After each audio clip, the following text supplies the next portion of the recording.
Ladies and gentlemen, I am so glad to welcome you here to the Salem Civic Center today, where we are going to witness history.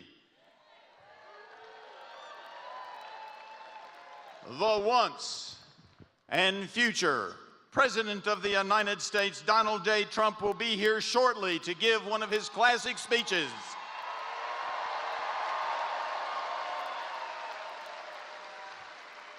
And yes, I'm going to get political, because this is a political rally. And when he gives that speech, like you've already heard up here today, he is going to urge Virginia and us to get out and work so that we can make sure that Virginia joins the winning team by casting our votes for Donald J. Trump and sending our representatives to the Electoral College to vote in the college for Donald J. Trump. We all, everybody in this room has worked hard to get votes out. Many of you have already voted, and you're getting those votes out for Donald Trump, Hung Cao, Ben Cline, John McGuire, and yes, hopefully, even Morgan Griffith.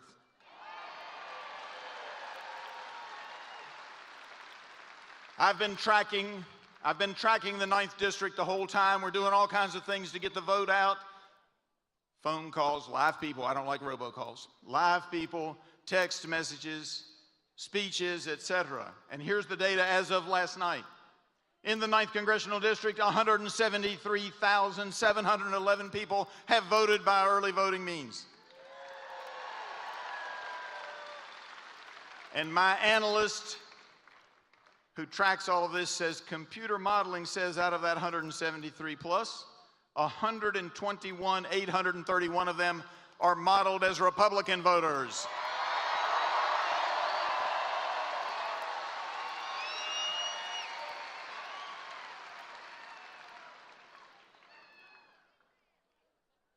What's even bigger is 18,509 of those were not amongst the voters in 2020. Many of them were on the voting rolls in 2020. They just didn't show up. And in fact, in the 9th District, we had 100,000 people who did not show up to the polls in 2020. And I grant you, some of those people had passed away. And we are the party that doesn't believe in dead people voting.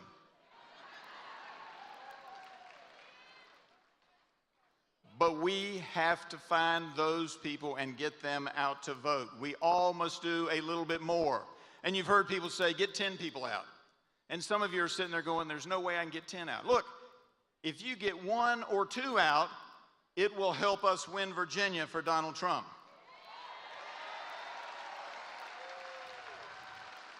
Let me remind you that in 2012, Ed Gillespie ran for the United States Senate. The polls the week before the election had him down 9 points to Mark Warner. He only lost that race by 16,000 votes. 16,000 votes, ladies and gentlemen. That's it. That means that if everybody in this room went out and got 2 people to get to the polls who weren't going to otherwise vote on Election Day, he would have won, and Donald Trump can win if you do that.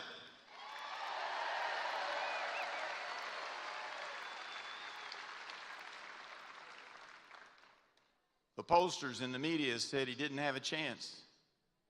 I've heard Democrats say that, why is Trump coming to Salem, Virginia? He doesn't stand a chance. Ladies and gentlemen, let me tell you why. It's because Virginia is in fact in play.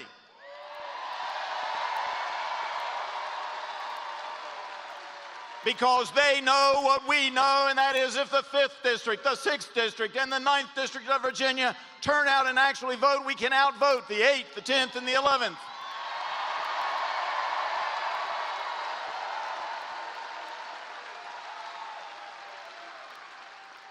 So I ask you to go out and find those people who are not likely to vote.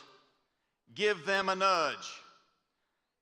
Give them a nudge. Find the elderly person who's unsure of their ability to drive or get to the polls and offer to drive them. Give them a ride on Election Day. Find that young person, particularly those who go to church, and tell them the facts. Talk about Jesus is Lord.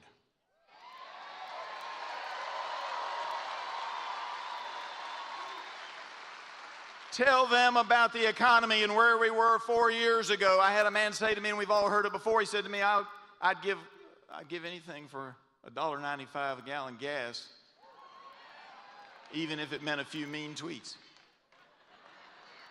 Tell them the truth about how their future and all of our future and our children's future and our grandchildren's future are on the line because of illegal invasion across the southern border. And also remember, don't forget, we have same-day registration in Virginia. You can register. It goes into provisional voting, but you can get, if they say to you, I'm sorry, I can't, I'm not registered, say, it doesn't matter. Get them there. Get them to the polls, ladies and gentlemen. If you get those people to the polls, we will win. Virginia will win. The United States of America will win because we will elect Donald J. Trump, President of the United States of America.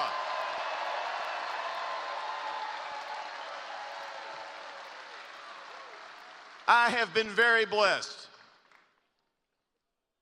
I have been very blessed. Most of you have been very blessed. Let us hope that God will continue to bless the United States of America. God bless you all.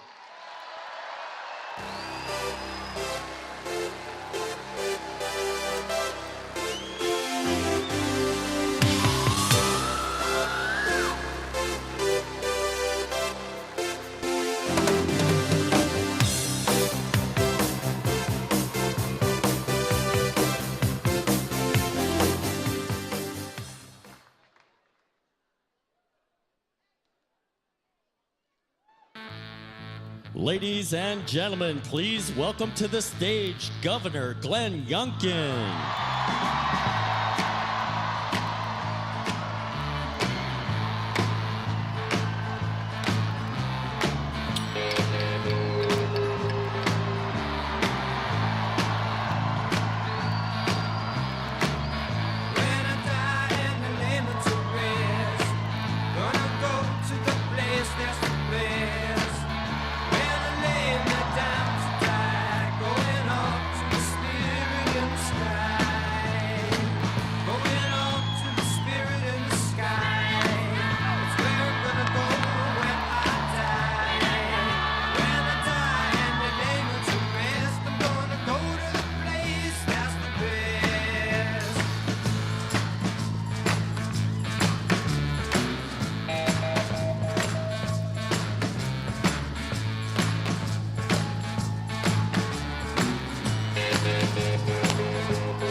Does everybody know what we call Salem, Virginia?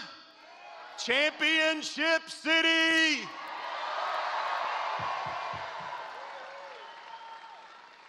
Time to win the national championship, Virginia, and elect Donald J. Trump, President of the United States.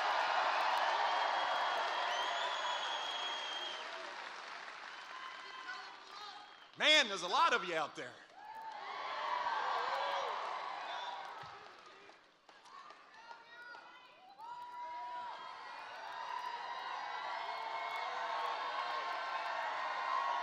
So, you know, something amazing happened last week, and I knew that this race was over.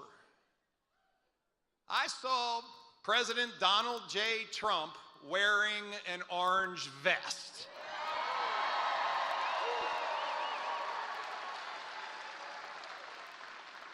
Now, you know, I prefer red, but when I saw him with that vest on, I said, that's brilliant, he's gonna win.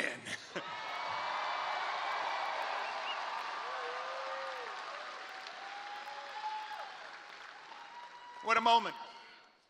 What a moment when we see our future president standing with Americans saying, I am one of you, you can trust me.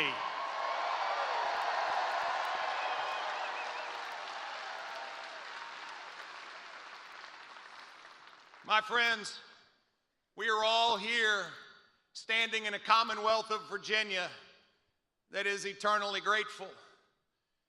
And you heard Congressman Griffith mention Southwest Virginia, and let me just stop for a minute and talk about the amazing men and women in Southwest Virginia.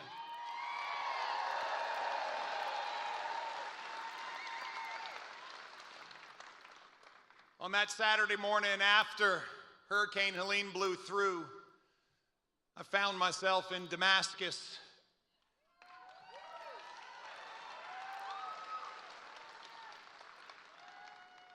And we were holding hands and praying and thankful that the Lord had spared just about everyone.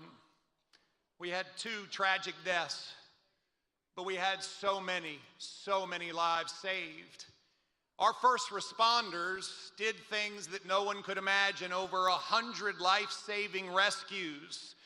Our first responders run to danger when others run away.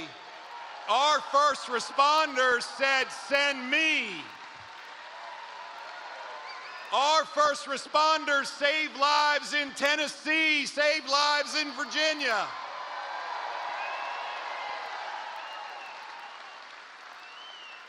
God bless our first responders. Virginians came together. You know, lots of people, when they lose everything, might give up. Not Virginians. Lots of people, when they lose everything, might in fact run away. Not Virginians. And that's because Virginians are tough. Virginians have grit. Virginians understand that when things are rough, we fight, fight, fight. That's what we do.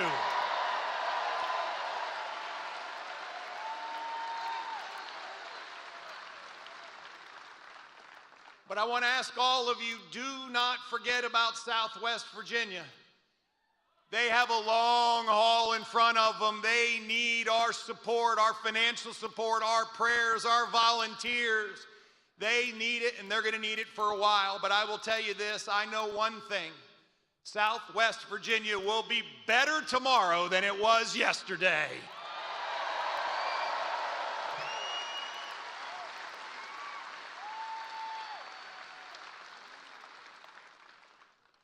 My friends, if you didn't know it, elections have consequences. They have consequences which we have seen can be dire. Virginia was staring into the abyss in 2021. We were looking at a Virginia that had seen for 9 years in a row more people move away than move here from the other 49 states. They were voting with their feet, saying no more in Virginia. We saw Virginia with a 20-year high in murder rate. We saw a Virginia where businesses were lined up and ready to leave. We saw a Virginia where bureaucrats and politicians were telling parents, you don't matter.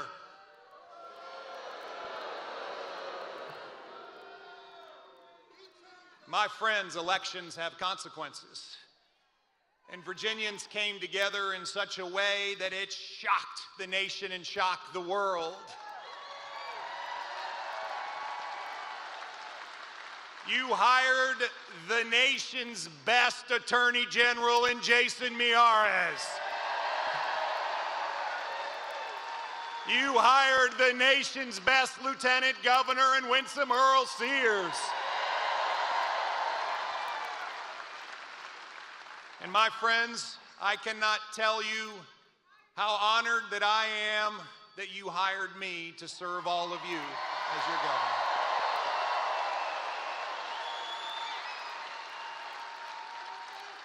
But you see, elections have consequences.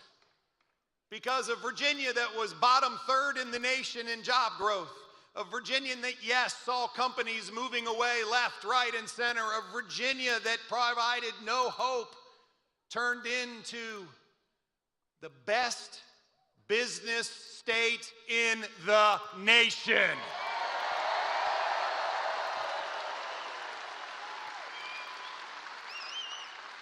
More people working today than ever in the history of the Commonwealth. 250,000 more people working today. 250,000 people that have experienced the second most powerful words in the English language. You know, the most powerful words in the English language are I love you. But the second most powerful words in the English language are you are hired. There is dignity in work. There is optimism in work. There is future in work. And my friends, Virginia's got jobs. Lots of them. We saw a Virginia with a 20-year high in murder rate. And let me tell you, when we back the blue, crime goes down. And in Virginia, we back the blue.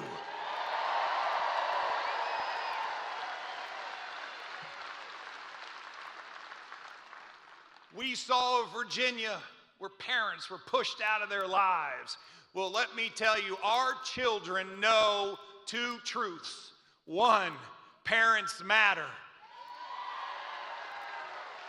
And two, we love them, and we're going to make sure that their parents continue to matter. That's what we're going to do.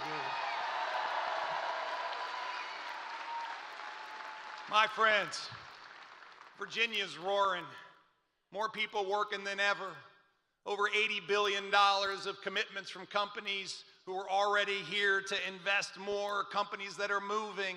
And let me tell you, in 2023, for the first time in 10 years, 23,000 more people moved to Virginia than moved away. They want to live here. And let me tell you, along the way, we declared our independence from California. You choose what car you want to drive.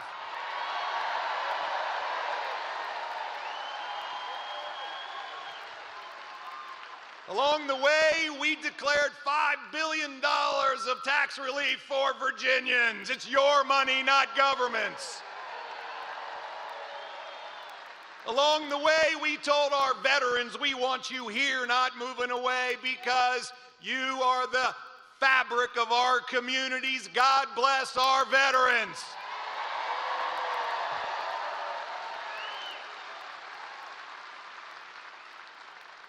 My friends, elections have consequences. This past General Assembly, you all gifted me with a veto pen, and I used it 200 times to protect your rights, to protect our Constitution.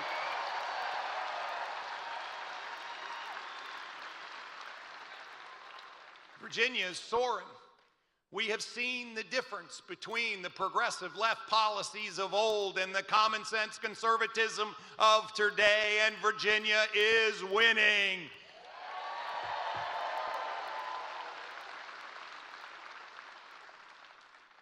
And then we've seen our nation over the last 3 years.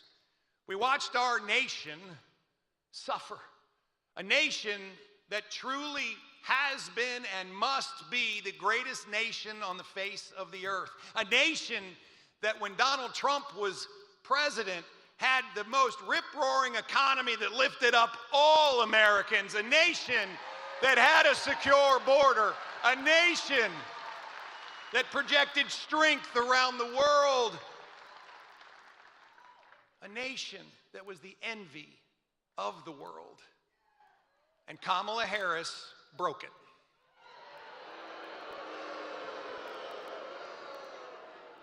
My friends, Donald Trump's economy had high growth and low inflation.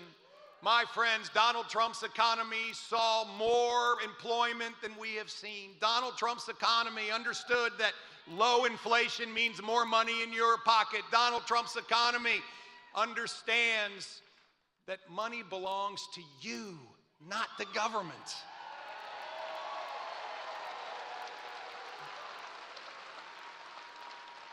And yet, Joe Biden and Kamala Harris unleashed that genie of inflation, unleashed that inflation that steals the hard-earned money of Virginians and Americans. My friend, Kamala Harris broke it, but Donald Trump will fix it.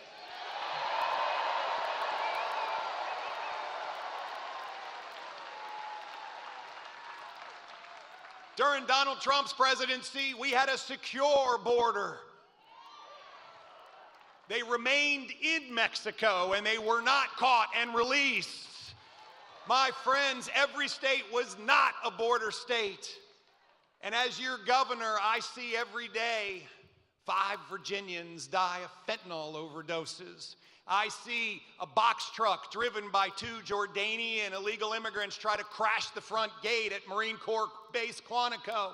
I see our young people sexually assaulted by illegal immigrants. My friends, we had a secure border. Our borders are, Kamala Harris broke it, and Donald Trump will fix it.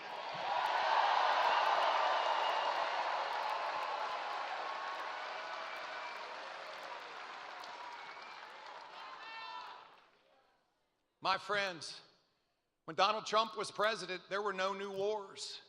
And I will tell you, if he were president today, we would not have war in Ukraine, we would not have war in the Middle East, and China would not be threatening Taiwan, because they understand that America would be strong.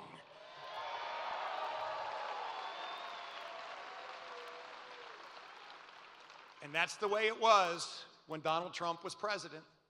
And then Joe Biden and Kamala Harris evacuated Afghanistan and not only sacrificed 13 American heroes, but my friends, they put us on a path to a weak America and global chaos. When Donald Trump was president, the world was at peace, and Joe Biden and Kamala Harris broke it, and Donald Trump will fix it.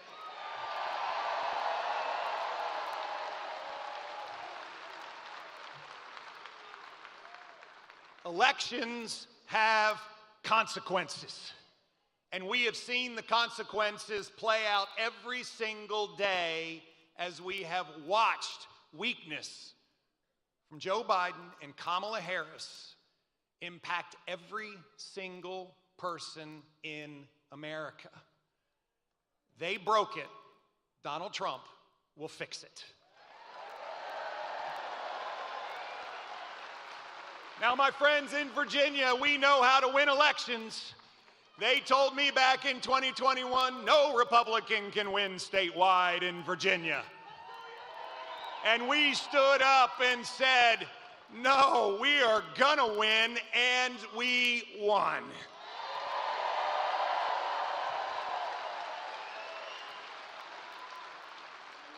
And so I need to ask you to do 5 things. 5 things between now and on Tuesday. Number 1, if you have not voted, get out and vote. Get out and vote.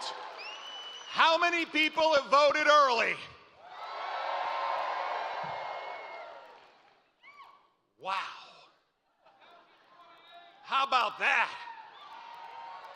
That is called a show of hands of strength. If you have not voted, I know you're going to vote. Get out and vote today by 7 o'clock, or you better show up on Tuesday, or I'll know. Go vote. Second thing I need you to do is get 10 friends out to vote. Every single person in here, 10 friends. Nobody sitting next to you. 10 other friends. Get them to the polls, and if they're not voting on Tuesday, pick them up in your car and take them to vote. Get out the vote. Third thing I need you to do is I need you to put a sign in your yard and wear a hat like all of these folks here. Get a bumper sticker, because we will win. Trump will fix it. Trump will fix it. Trump will fix it. Trump will fix it. Trump will fix it.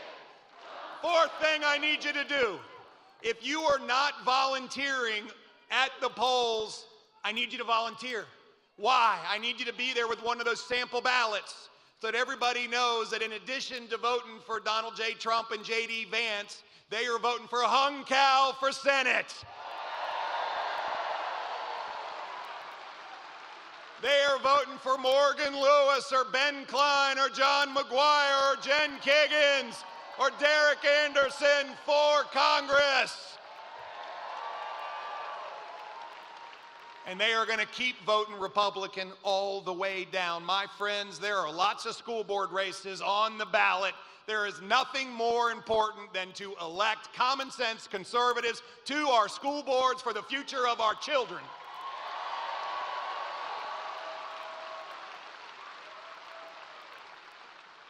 Last thing I need you to do is pray with me. My friends, there is a moment where we have done all we can do. We've voted. We've gotten 10 friends. We have put signs in yards. We have volunteered. We've donated. And what's left when we have nothing more is prayer. And so, my friends, if you would all take off your caps right now and let's pray together over this election in our country. Dear Heavenly Father, we come to you today in faith. And when you say that 2 or 3 are gathered in your name, you promise us you will be among us. And we ask you, Father, be among us today. We ask you to wrap every one of our candidates in a hedge of protection, wrap their families in a hedge of protection, give them the strength, allow their message to be heard, wipe the scales off of voters' eyes so that they can see truth. Father, we ask you to bless our nation. We love you, and we know you love us. Father, let your will be done, and God bless the United States of America. Amen.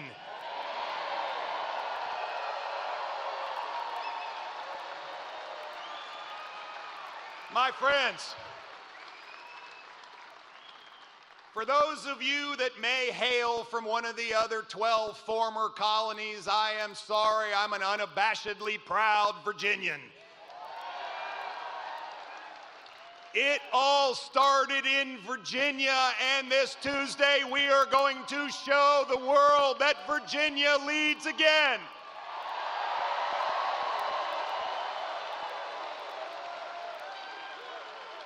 From the immortal words of Patrick Henry, I know not what course others may take, but as for me, give me liberty or give me death.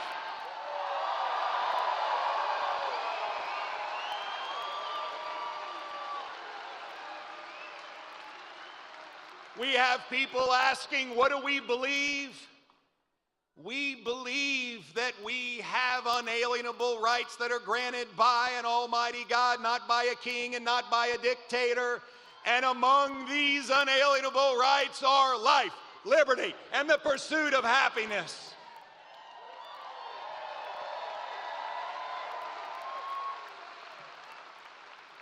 Virginians, it is time to lead again.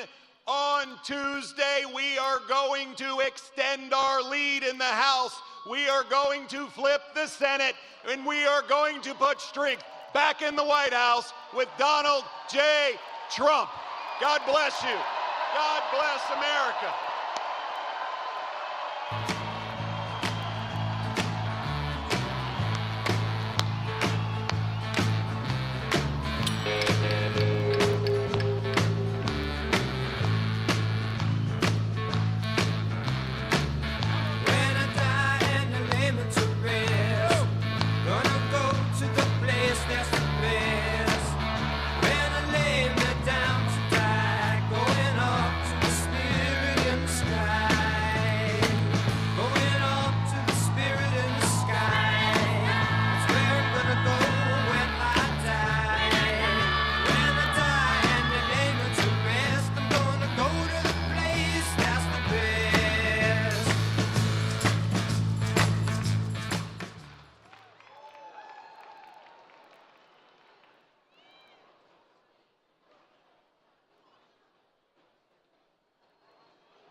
deserve you, 'cause your precious heart is a precious heart.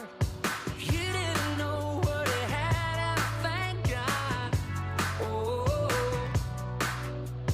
and it's gonna take just a little time, but you're gonna see that I was born to love you. What if I fall? I won't let you fall. What if I cry? I'll never make you cry. And if I get scared, I'll hold you tighter. When they try to get to you, baby, I'll be the fighter. What if I fall? I won't let you fall. What if I cry? I promise I'll never make you cry. And if I get scared, I'll hold you tighter. When they try to get to you, baby, I'll be the fighter. Look in the mirror, you're beautiful, so beautiful. I'm here to remind you, you're my only one. Let me be the one to heal all the pain that it put you through, with love like you never knew. Just let me show you. What if I fall? I won't let you fall. What if I cry? I'll never make you cry. And if I get scared, I'll hold you tighter. When they try to get to you, baby, I'll be the fighter. What if I fall? I won't let you fall. What if I cry? I promise I'll never make you cry. And if I get scared, I'll hold you tighter.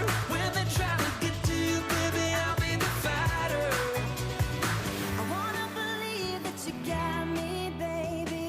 I swear I do, from now into the next life. I wanna love, wanna give you all my heart. What if I fall?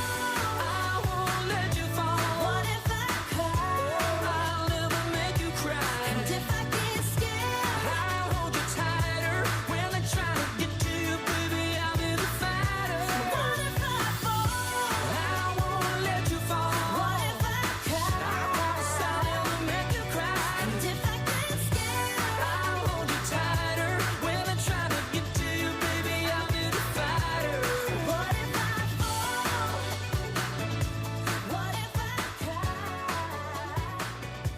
And if I get scared, I'll hold you tighter. When they try to get to you,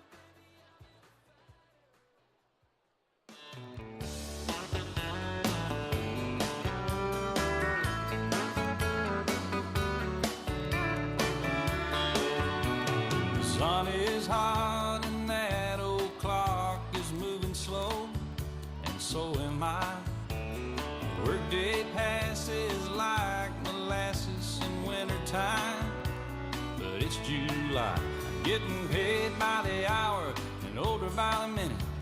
My boss just pushed me over the limit. I'd like to call him something, I think I'll just call it a day. Pour me something tall and strong, make it a hurricane before I go insane. It's only 12:30, but I don't care. It's 5 o'clock somewhere.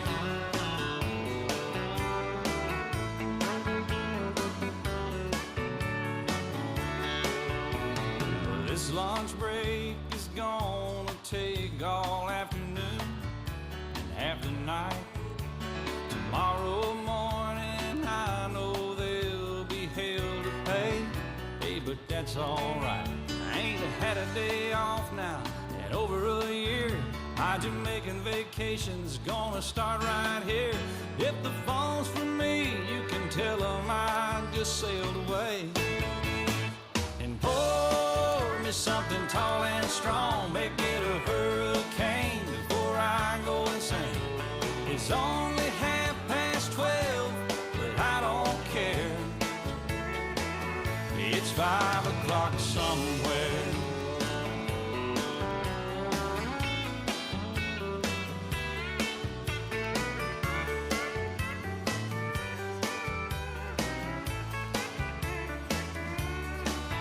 I could pay off my tab, pour myself in a cab, and be back to work before 2. At a moment like this, I can't help but wonder, what would Jimmy Buffett do? funny you should ask, Alan. I'd say, pour me something tall and strong, make it a hurricane before I go insane. It's only 12:30, but I don't care. Pour me something tall and strong, make it a hurricane before I go insane. It's only 12:30, but I don't care. He don't care. And I don't care. It's 5 o'clock somewhere. What time zone am I on? What country am I in? It doesn't matter. It's 5 o'clock somewhere. It's always on 5 in Margaritaville, come to think of it. I heard that. You've been there, haven't you? Yes, sir. I've seen your boat there. I've been to Margaritaville a few times. All right, well, that's good. Stumbled my way back. Okay, well, we just want to make sure you can keep it between the navigational beacons. Between the buoys, I got it. All right, well, it's 5 o'clock. Let's go somewhere. I'm ready. Crank it up. Let's get out of here. I'm gone.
A little souvenir. Can I steal it from you?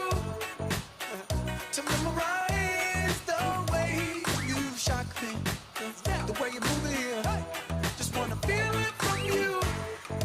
Hey, Don't be afraid to catch feels. Ride your cup and chase thrills. I know you ain't afraid to pop pills. Baby, I know you ain't scared to catch feels. Feels with me. I'm your window shopper. Sucker for your novel. I'm wearing your goggles. Virtual reality. It ain't what it cost you. It might be $1 as long as it shocks you. Memory, electricity, mind if I steal a kiss? A little souvenir. Can I steal it from you? To memorize the way you shock me, the way you move it here. Just wanna feel it from you. Hey, Don't be afraid to catch feels. Ride your cup and chase thrills. I know you ain't afraid to pop pills. Baby, I know you ain't scared to catch feels. Feels with me. Goddamn, I know you love to make an entrance. Do you like getting paid or getting paid attention? You mix the wrong guys with the right intentions. In the same bed, but it still feel long distance. You're looking for a little more consistency. But when you stop looking, you gon' find what's meant to be.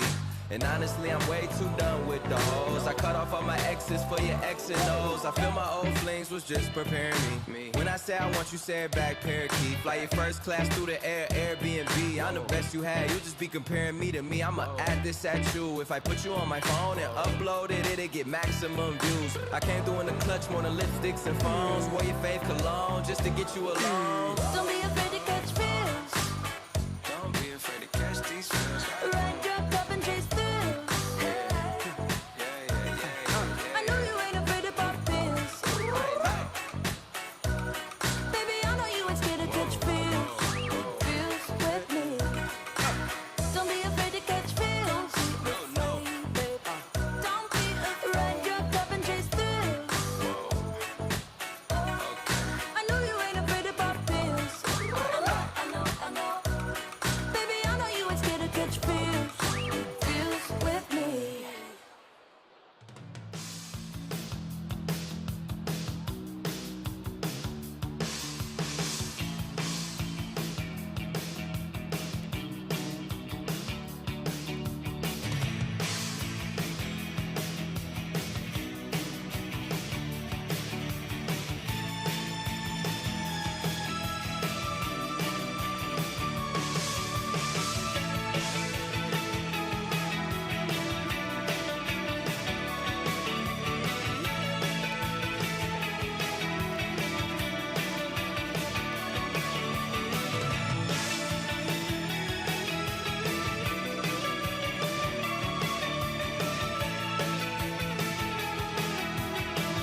emotions to steal the words of your just like a dream, just like a dream.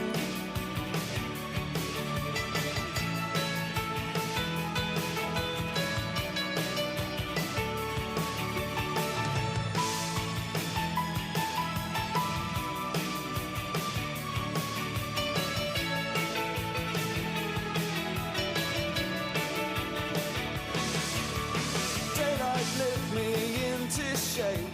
I must have been asleep for days. Your moving lips to breathe her name. I opened up my eyes and found myself alone, alone, alone above a raging sea.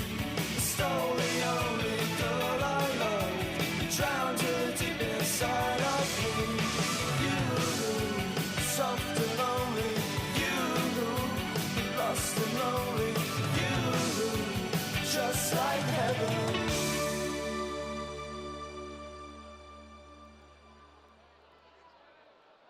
Sunday morning, man, she woke up fighting mad, bitching and moaning on and on about the time I had. And by Tuesday, you could say that girl was good as gone. Thursday came around, I was all alone. So I went for a drive to clear my mind. Ended up at a Shell on I-65. Then I won $100 on a scratch-off ticket. Bought 2 12-packs and a tank of gas with it. She swore they were a waste of time, all, but she was wrong. Number 5 on the radio station, won a 4-day, 3-night beach vacation. Deep sea senorita fishing down in Panama. And I ain't gotta see my ex-future mother-in-law anymore. Oh Lord, when it rains, it pours.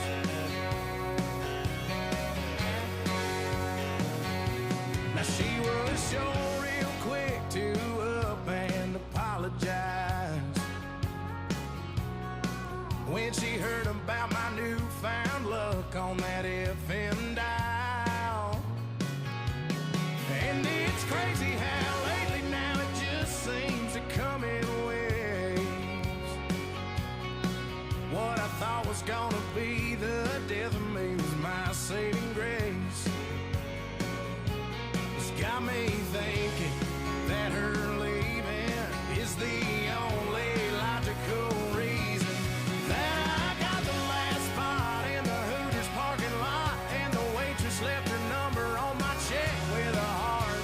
She picked up on the first ring when I gave her a call,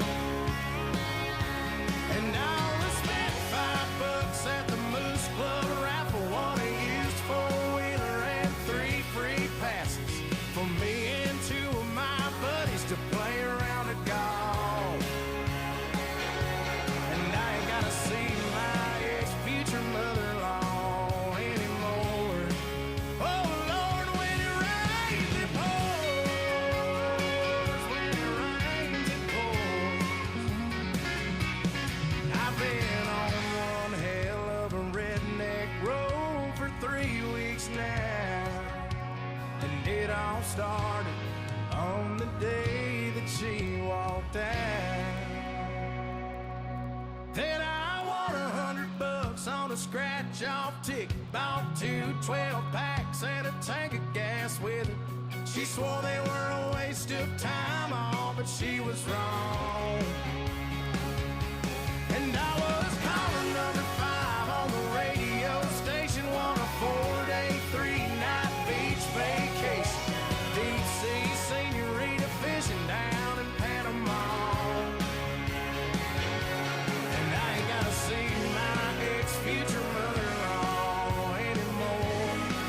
Oh Lord, when it rains, it pours.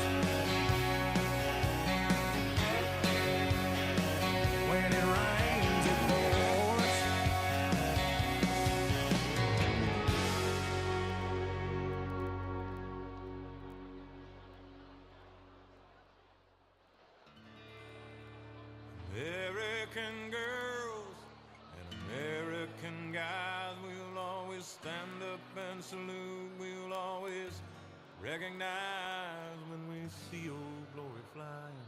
There's a lot of men dead, so we can sleep in peace at night when we lay down our heads.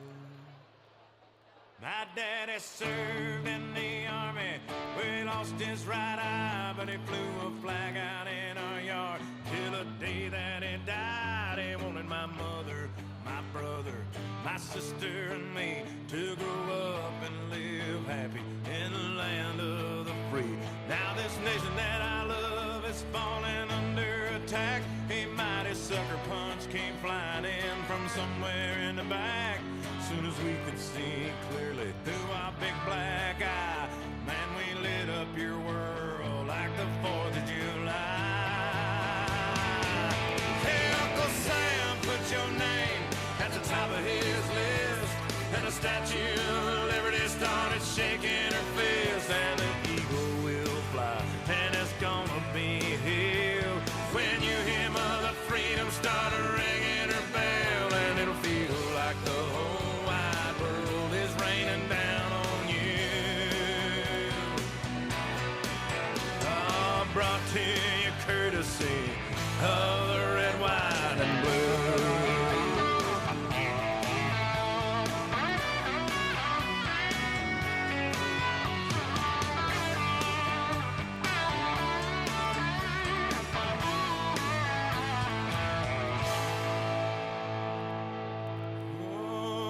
Justice will be served and the battle will rage.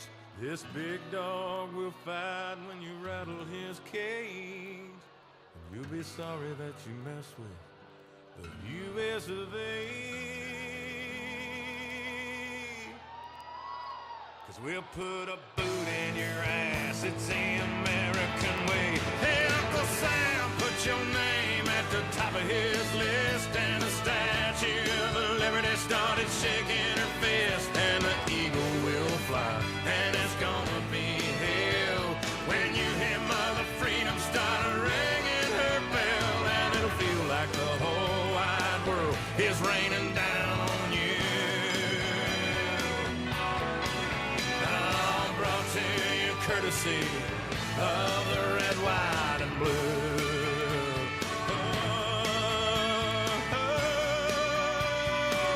Of the red, white, and blue.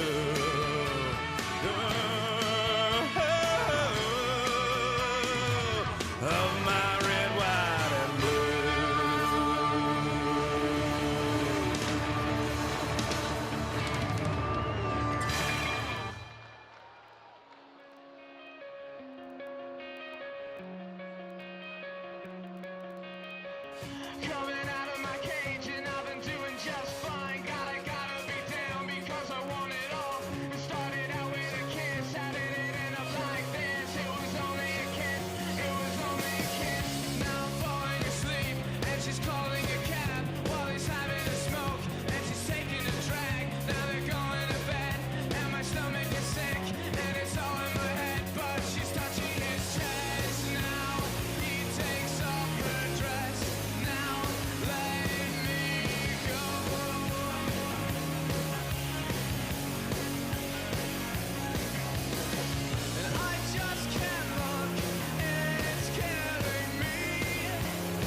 Last night we let the liquor talk. I can't remember everything we said, but we said it all.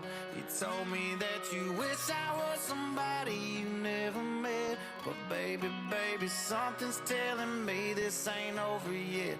No way it was our last night. I kissed your lips, make you grip the sheets with your fingertips. Last bottle of Jack, we split a fifth. Just talking about life, going sip for sip. Yeah, you know you love to fight, and I say shit I don't mean, but I'm still gonna wake up wanting you and me. I know that last night we let the liquor talk. I can't remember everything we said, but we said it all. You told me that you wish I was somebody you never met, but baby, baby, something's telling me this ain't over yet. No way it was our last night. No way it was our last night. No way it was the last night that we break up. I see your taillights in the dust. You call your mama, I call your bluff. In the middle of the night, pull it right back up. Yeah, my friends say let her go. Your friends say what the hell, I wouldn't trade your kind of love for nothing else. Oh baby, last night we let the liquor talk. I can't remember everything we said, but we said it all. You told me that you wish I was somebody you never met, but baby, baby, something's telling me this ain't over yet. No way it was our last night. We said we'd had enough. I can't remember everything we said, but we said too much. I know you packed your shit and slammed the door right before you left, but baby, baby, something's telling me this ain't over yet. No way it was our last night. No way it was our last night. I know you said this time you really weren't coming back again, but baby, baby, something's telling me this ain't over yet. No way it was our last night. No way it was our last night.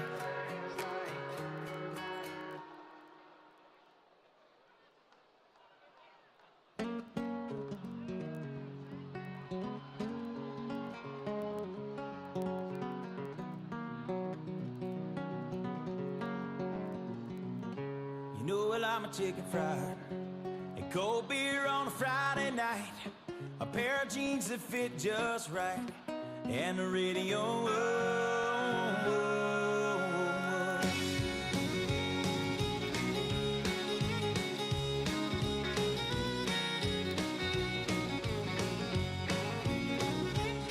Well, I was raised up beneath the shade of a Georgia pine, and that's home, you know.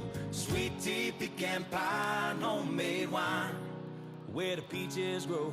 In my house, it's not much to talk about, but it's filled when love is grown in southern ground, and a little bit of chicken fried. Cold beer on a Friday night, a pair of jeans that fit just right, and the radio. I like to see the sunrise, see the love in my woman's eyes, feel the touch of a precious child, and know a mother's love. It's funny how it's the little things in life that mean the most. Not where you live, what you drive, or the price tag on your clothes. There's no dollar sign on a piece of mind, this I've come to know. So if you agree, have a drink with me, raise your glasses for a toast to a little bit of chicken fried and cold beer on a Friday night, a pair of jeans that fit just right, and the radio. I like to see the sunrise, see the love in my woman's eyes, feel the touch of a precious child, and know a mother's love.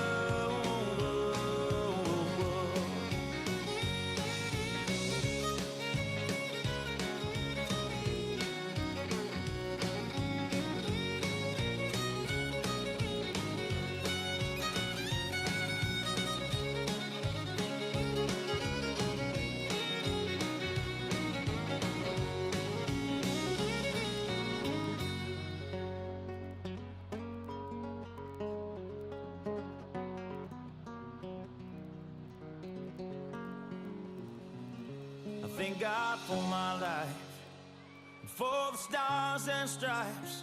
May freedom forever fly. Let it ring. Salute the ones who died, the ones that give their lives so we don't have to sacrifice all the things we love, like our chicken fried and cold beer on a Friday night, a pair of jeans that fit just right, and the radio.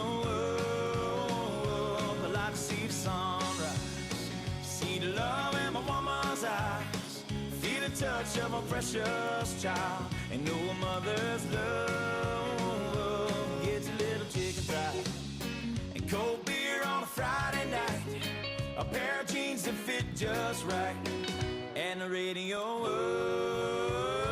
I like to see the sunrise, see the love in my woman's eyes, feel the touch of a precious child, and know a mother's love.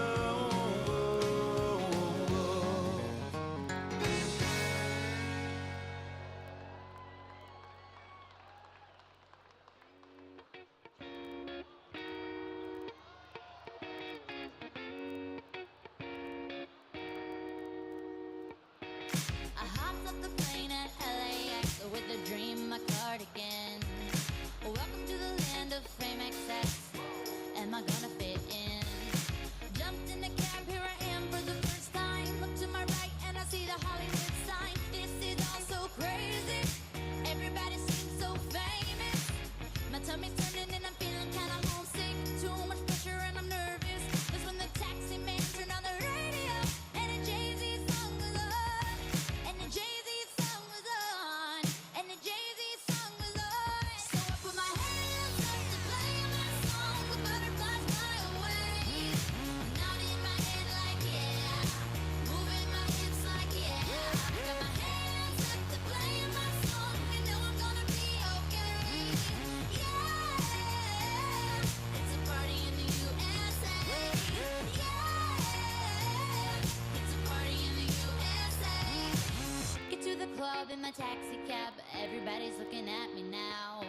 Like, who's that chick that's rocking kicks? She gotta be from out of town. So hard with my girls not around me. It's definitely not a Nashville party, cause all I see is the letters.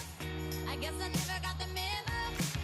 My tummy's turning and I'm feeling kinda homesick. Too much pressure and I'm nervous. That's when the DJ dropped my favorite tune, and the Britney song was on. And the Britney song was on. And the Britney song was on. So I put my hands up to play my song with butterflies fly away. Nodding my head like yeah, moving my hips like yeah. Got my hands up to play my song, you know I'm gonna be okay. Yeah, it's a party in the USA. Yeah, it's a party in the USA. Feel like I've been on a flight back to my hometown tonight. Something stops me every time. The DJ plays my song and I feel alright. So I put my hands up to play my song with butterflies fly away. Nodding my head like yeah, moving my hips like yeah. Got my hands up to play my song, you know I'm gonna be okay. Yeah, it's a party in the USA. Yeah, it's a party in the USA. Put my hands up to play my song with butterflies fly away. You know I like yeah, moving my hips like yeah. Got my hands up to play my song, you know I'm gonna be okay. Yeah, it's a party in the USA.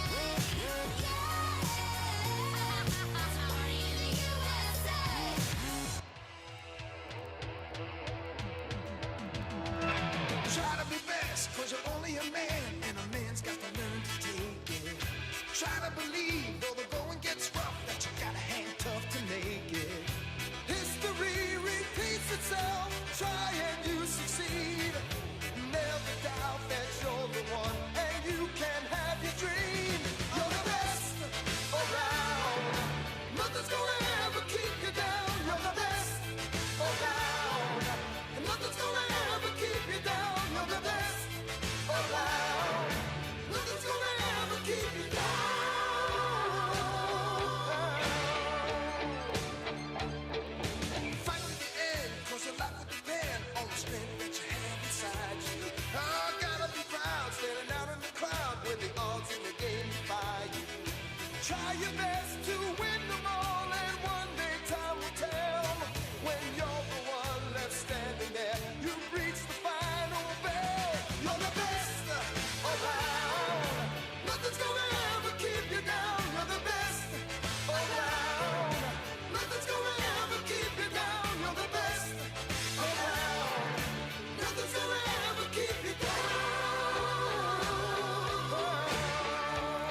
say you're going out late.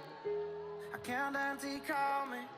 It's just one of those things that you do when you're lonely, and you're all about the chase, but you won't ever let me catch you.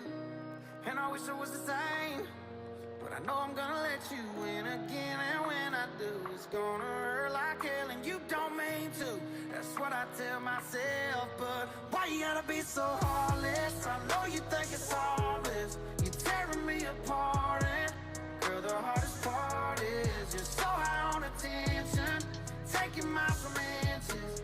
Leave me in the darkness, never finish what we started. Girl, why you gotta be so heartless? Why you gotta be so heartless?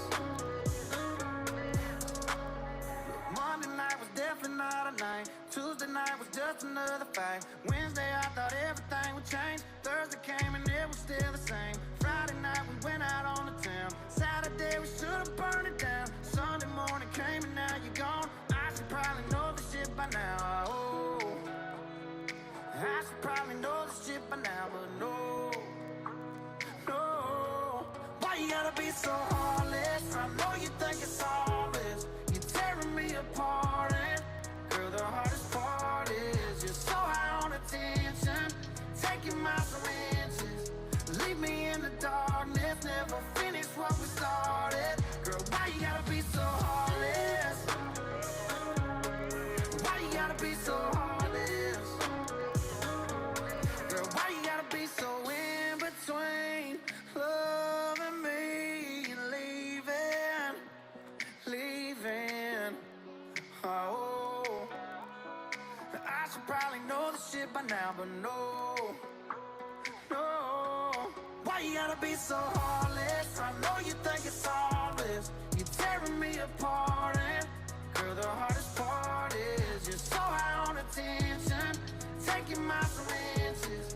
Leave me in the darkness, never finish what we started. Girl, why you gotta be so heartless? Why you gotta be so heartless? Why you gotta be so heartless?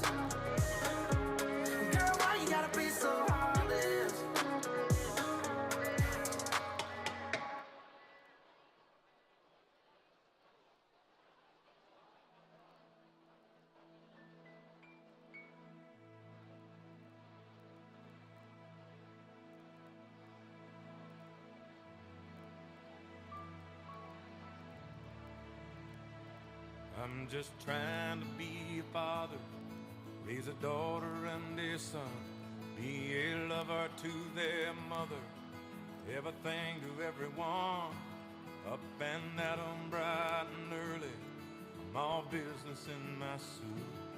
Yeah, I'm dressed up for success, from my head down to my boots. I don't do it for the money, there's bills that I can't pay. I don't do it for the glory, I just do it anyway. Providing for our futures, my responsibility. Yeah, I'm real good under pressure, being all that I can be. I can't call in sick on Mondays when the weekend's been too strong. I just work straight through the holidays, sometimes all night long. You can bet that I stand ready when the wolf growls at the door. Hey, I'm solid, hey, I'm steady, hey, I'm true down to the core. And I will always do my duty, no matter what the price. I've counted up the cost, I know the sacrifice. Oh, and I don't want to die for you, but if dying's asking me, I'll bear that cross with honor, 'cause freedom don't come free. I'm an American soldier, an American. Beside my brothers and my sisters, I will proudly take a stand. When liberty's in jeopardy, I will always do what's right. I'm out here on the front lines, sleep in peace tonight. American soldier, I'm an American.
in this context. There's no disrespect, so when I bust my rhyme, you break your necks. We got 5 minutes for us to disconnect from all intellect and let the rhythm affect. To lose the inhibition, follow your intuition, free your inner soul and break away from tradition. Cause when we be out, girl, it's pulling me out. You wouldn't believe how we wow shit out. We burn it till it's burned out, turn it till it's turned out. Act up from northwest, east side. Everybody, everybody, let's get into it. Get stupid, get it started, get it started, get it started. Let's get it started. Let's get it started in here. Let's get it started. Let's get it started in here. Let's get it started. Let's get it started in here. Let's get it started. Let's get it started in here. Yeah. Lose control, a body and soul. Don't move too fast, people just take it slow. Don't get ahead, just jump into it. Y'all hear about it? The P's will do it. Get started, get stupid. Don't worry about it, people will walk you through it step by step like an infant new kid. Inch by inch with a new solution. Transmit hits with no delusion. The feeling's irresistible and that's how we move it. Yo. Everybody, everybody, let's get into it. Get stupid, get it started, get it started, get it started. Let's get it started. Let's get it started in here. Let's get it started. Let's get it started in here. Let's get it started. Let's get it started in here. Let's get it started. Let's get it started in here. Yeah. Running and running. Come on, y'all. Let's get it. Let's get it. And while I get it. Let's get it. And while I get it. Let's get it. And here.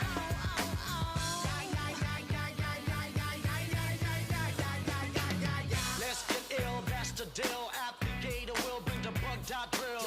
Lose your mind, this is the time. You can't stand still, twist and bang your spine. Bob your head like me, Apple D. Up inside your club or in your Bentley. Get messy, loud and sick. Your mind fast moment on another head trip. Come them now, do not correct it. Let's get ignorant, let's get hectic. Everybody, everybody, let's get into it. Get stupid, get it started, get it started, get it started. Let's get it started. Let's get it started in here. Let's get it started. Let's get it started in here. Let's get it started. Let's get it started in here. Let's get it started. Let's get it started in here.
always on a vacation far away. Come around and talk it over. So many things that I wanna say. You know I like my girls a little bit older. I just wanna use your love tonight. I don't wanna lose your love tonight. I ain't got many friends left to talk to. Nowhere to run when I'm in trouble. You know I'd do anything for you. Stay alive and keep it undercover. I just wanna use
our guns. We love who we love and we wanna have fun, yeah. We cuss on them Mondays and pray on them Sundays. Pass it around and we dream about one day, 'cause this is how we roll. Come on, yo, we hanging round, singing down everything on the radio. We light it up with our hands up. This is how we roll. This is how we ride. We're slanging up the mud, cutting through the countryside, baby. This is how we roll.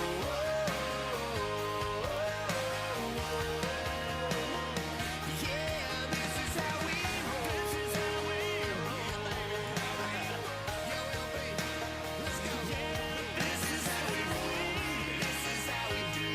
We burning down the night, shooting bullets at the moon, baby. This is how we roll. Okay, Tom. Let's go. Yeah, this is how we roll.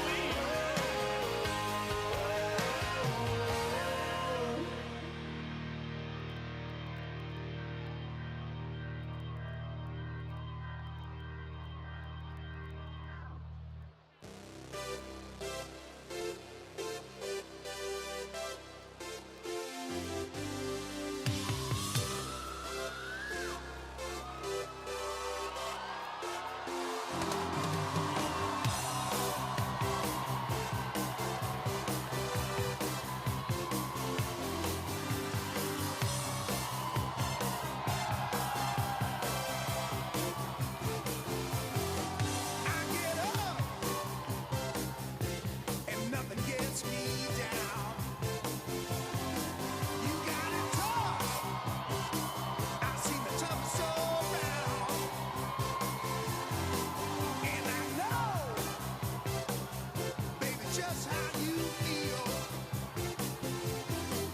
You got to roll with the punches and get to what's real. Can't you see me standing here? I got my back against the wrecking machine. I ain't the worst that you've seen.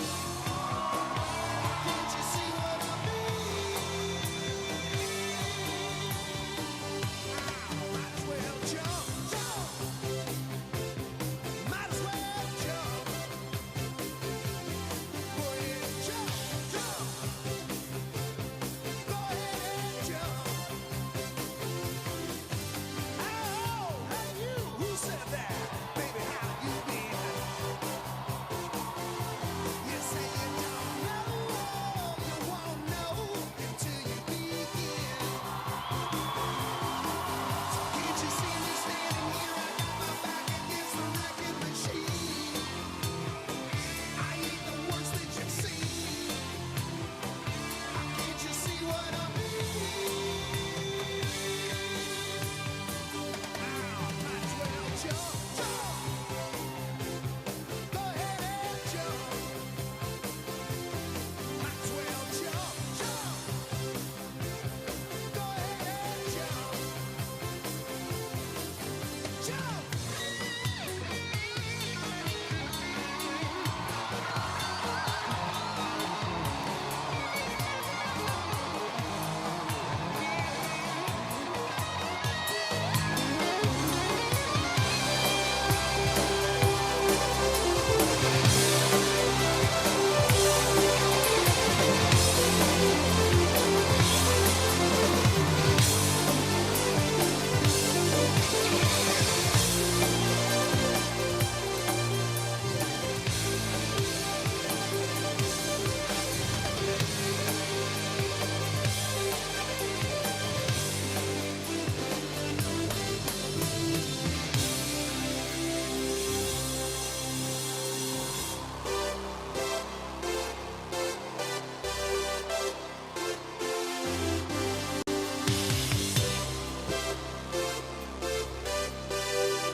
Might as well jump.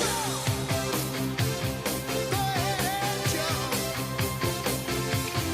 Get in and jump. Go ahead and jump. Jump. Jump. Jump.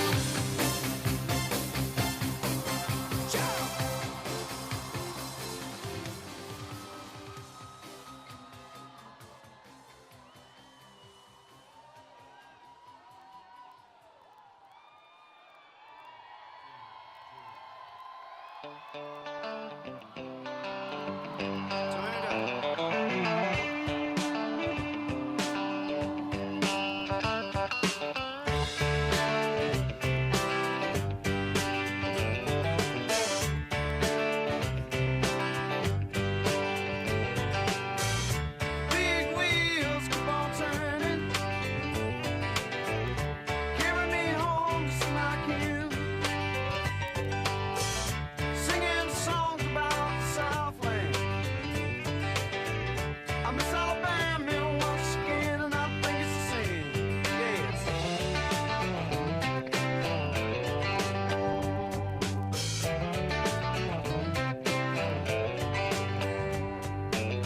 Well, I heard Mr. Young sing about her.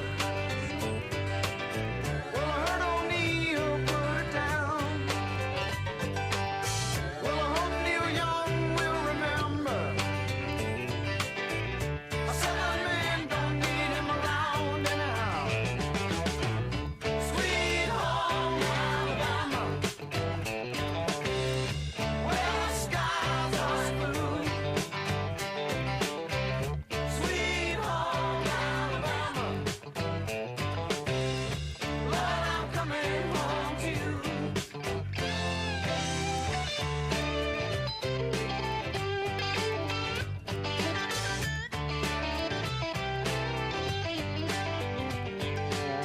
In Birmingham, they love the governor. Boo, boo, boo. Now we all did what we could do. Now Watergate does not bother me. Does your conscience bother you? Tell the truth. Sweet home Alabama, where the skies are blue. Sweet home Alabama, Lord, I'm coming home to you. Here I come, Alabama.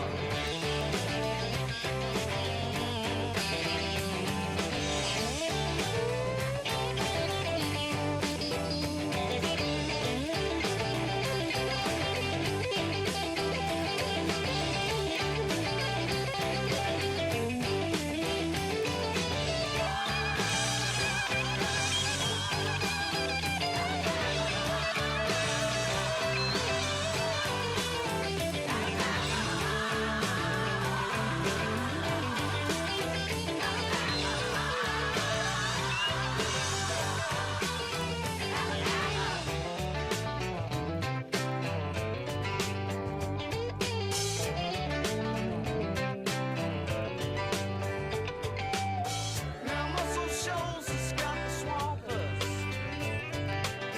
and they've been known to pick us on too. Lord, they get me on so much. They pick me up when I'm feeling blue, and now about you. Sweet home Alabama, where the skies are blue. Sweet home Alabama, Lord, I'm coming home to you. Sweet home Alabama, oh sweet home, where the skies are blue and the numbers true.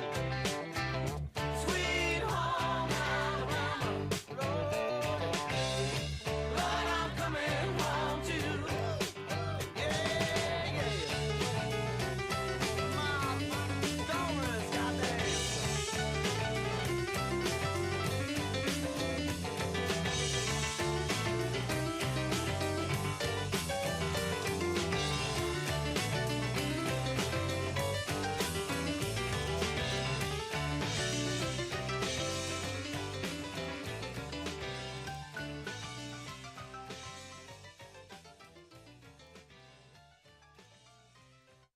Me not working hard. Yeah, right, picture that with a Kodak. Or better yet, go to Times Square, take a picture of me with a Kodak. Took my life from negative to positive, I just want y'all to know that. And tonight, let's enjoy life. Pitbull, Nadia, Neo, that's right. I will not love you tonight. Give me everything tonight.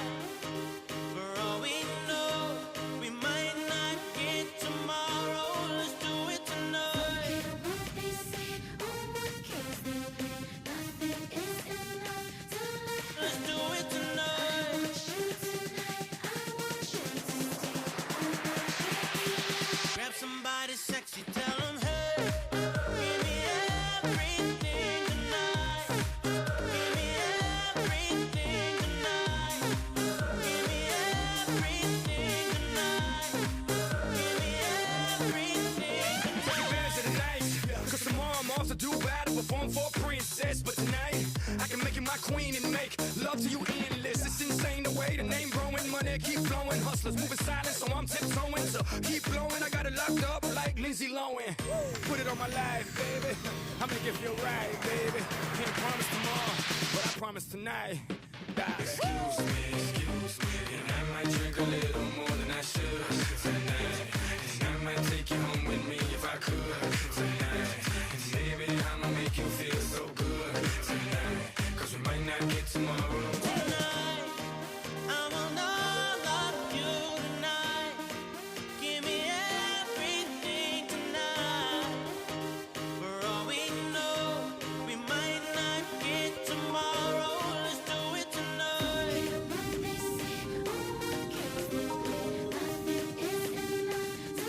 Let's do it tonight.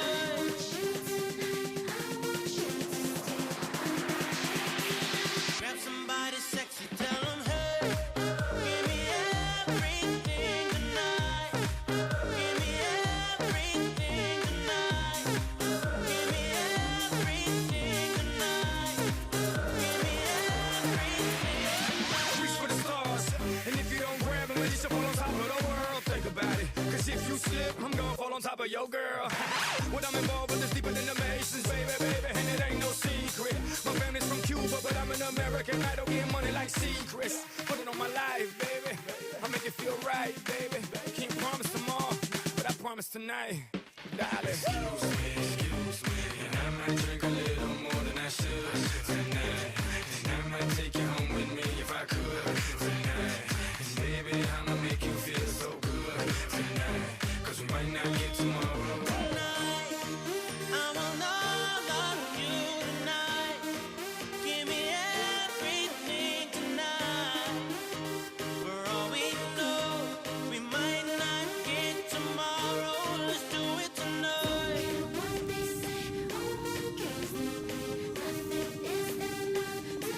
Let's do it tonight. Grab somebody sexy, tell them, hey, give me everything tonight. Give me everything tonight. Give me everything tonight. Give me everything tonight. Excuse me, and I might drink a little more than I should tonight. And I might take you home with me if I could tonight. And baby, I'ma make you feel so good tonight. Cause we might not get tomorrow.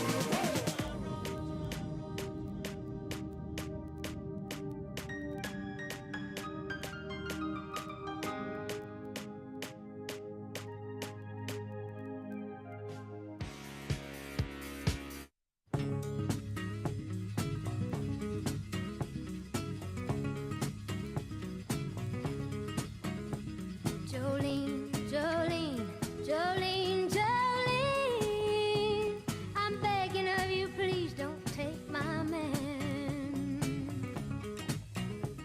Jolene, Jolene, Jolene, Jolene, please don't take him just because you can.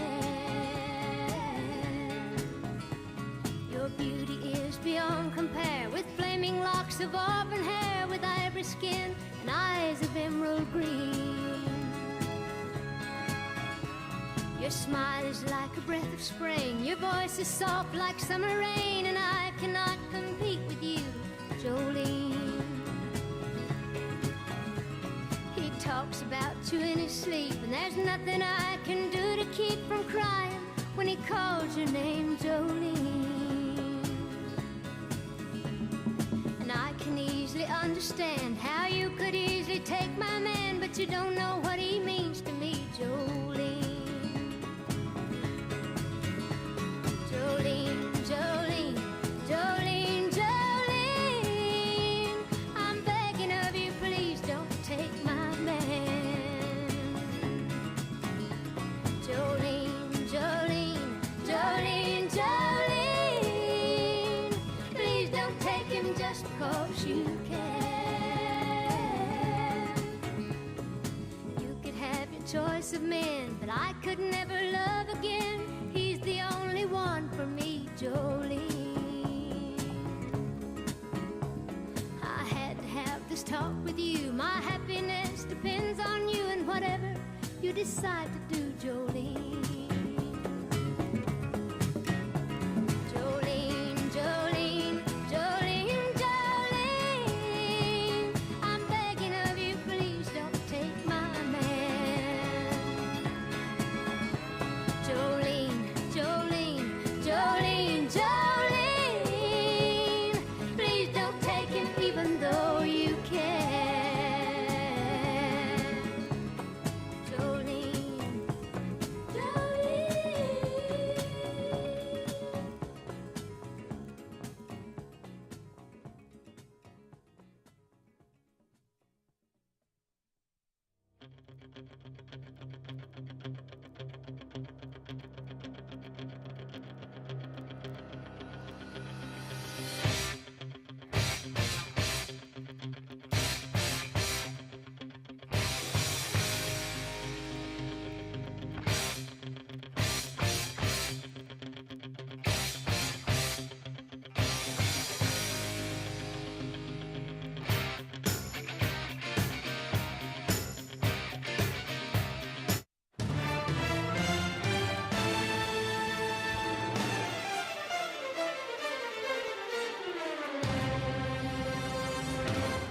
This is a man's world.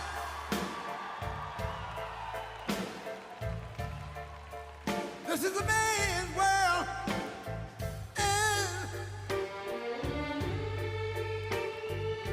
But it wouldn't be nothing, nothing, nothing without a woman or a girl.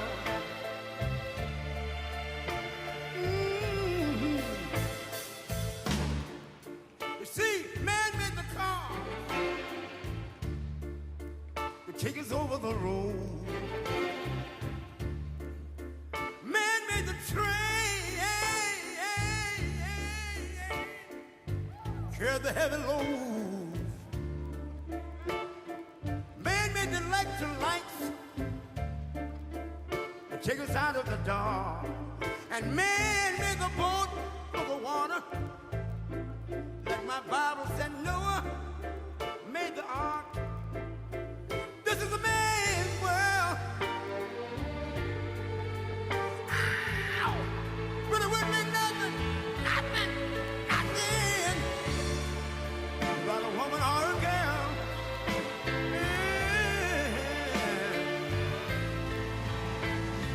L'uomo rincorre il potere, ma lui non sa. Nei grandi limiti ad essere come si vorrà. Nel palmo stringere un'idea che non vive, che nella sua fantasia corre, se non si accorge che poi nulla più senso c'è, si vive solo per sé.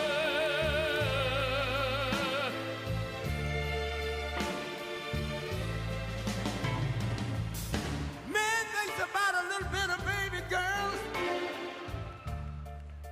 and a baby boy. Man make them happy because man make them toys. But after man made everything he can,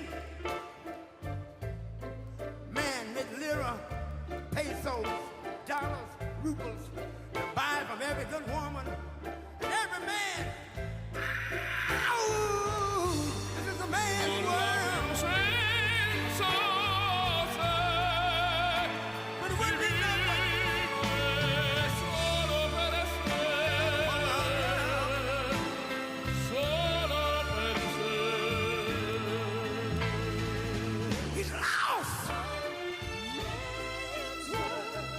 in the wilderness.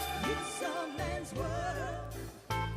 He's lost E non si accorge che poi in bitterness. nulla più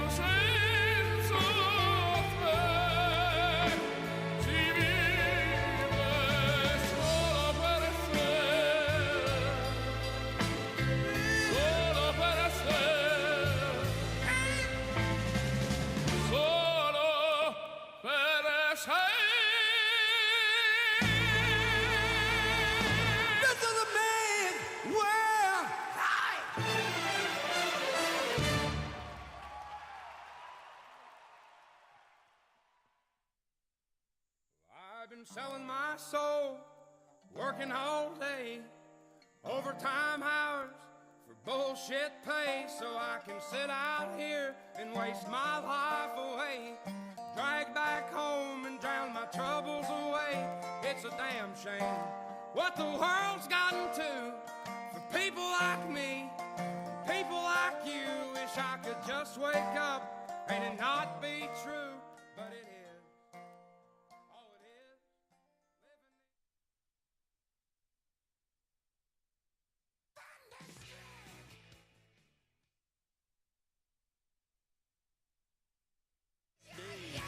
is. RNC Chairman Michael Whatley.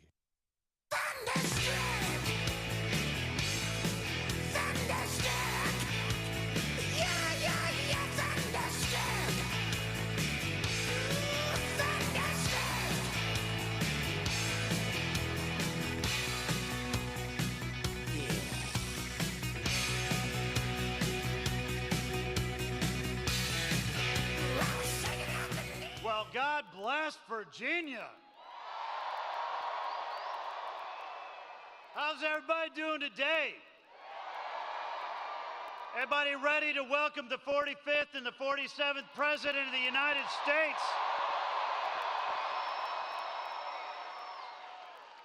You know, 9 years ago, Donald J. Trump came down an escalator. You may have seen it. And he said he was going to make America great again. He said he was going to do that by restoring our southern border, rebuilding our economy, and making sure that America is strong enough to protect our allies and our interests around the world. And after he won that historic 2016 election, that is exactly what he did for 4 straight years.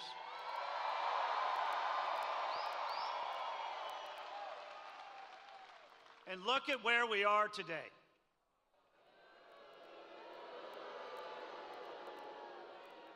We have a vice president who's running for president,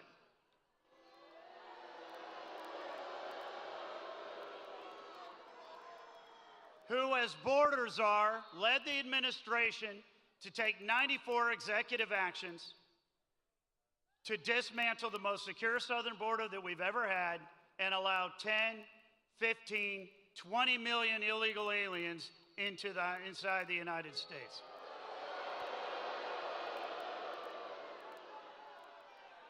We have a vice president who cast the tie-breaking votes on $2.5 trillion worth of unnecessary, wasteful government spending. President Obama's own economic advisors told her this is going to send inflation through the roof. And she did it anyway. And now every family in Virginia is paying 25% more for groceries, 50% more for gasoline, 25% more for housing, unless, of course, you want to buy a house, and it costs twice as much to buy the same house as it did 4 years ago.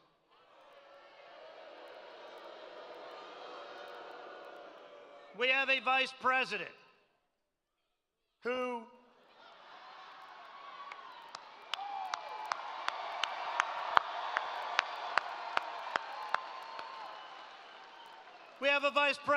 stood up Benjamin Netanyahu at a joint session of Congress so that she could go to a sorority event in Texas. Who showed up at a meeting of all the world leaders over in Europe and told President Putin, do not invade Ukraine. 5 days later, he invaded Ukraine. Ladies and gentlemen, the world is a far weaker place today than it was 4 years ago. And when America is weak, the world is a more dangerous place. This election cycle is about far more than what happens in America for the next 4 years. It's about what happens across the world for decades to come.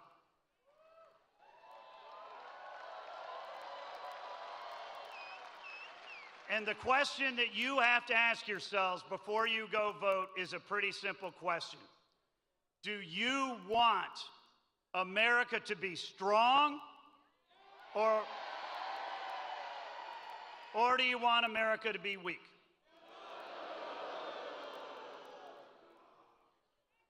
Because I will tell you this, if you want America to be weak, if you want us to continue down the same path that we are on today, Kamala Harris is your choice. But if you want America to be strong, then Donald J. Trump needs to be the 47th President of the United States.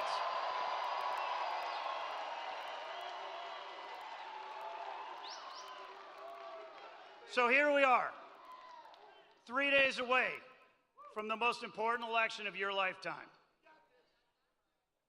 And I got to ask you, how many people have already voted? That's pretty good. How many of you are going to vote on Tuesday? That's pretty good. But it's not enough. It's not enough. We need every single one of you to give us 50 minutes. 50 minutes for you to go out and have 5-minute conversations about this election with 10 people. Friends, family members, colleagues, co-workers, people that you go to church with. Take 5 people, 5 minutes, and we can make this into a movement that is absolutely going to deliver Virginia.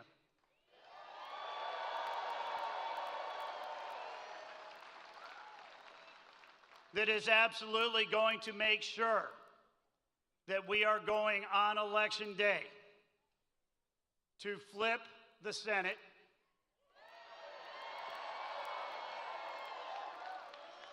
don't forget, when Kamala Harris broke those ties 33 times, she's broke more ties than any vice president in history. Who was the 50th vote? Who was the 50th vote that made it a tie? Tim Kaine.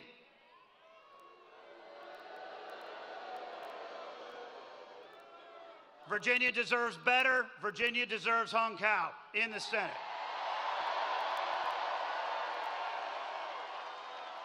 And when you deliver Virginia, we are going to expand our majority in the House. And then, by God, we are going to send Donald J. Trump back to the White House as our 47th president. So enjoy the rally, and then go home and roll up your sleeves and get to work and deliver 10 additional votes. Because when you do, we are all going to reconvene on January 20th.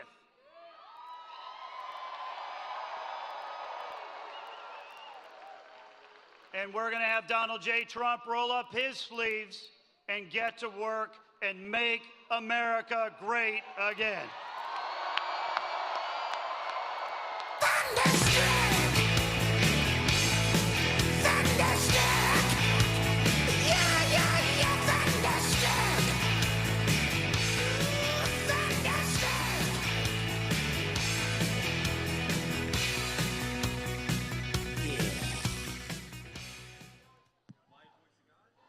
Please welcome our next speaker, Senior Advisor to President Donald J. Trump, Stephen Miller.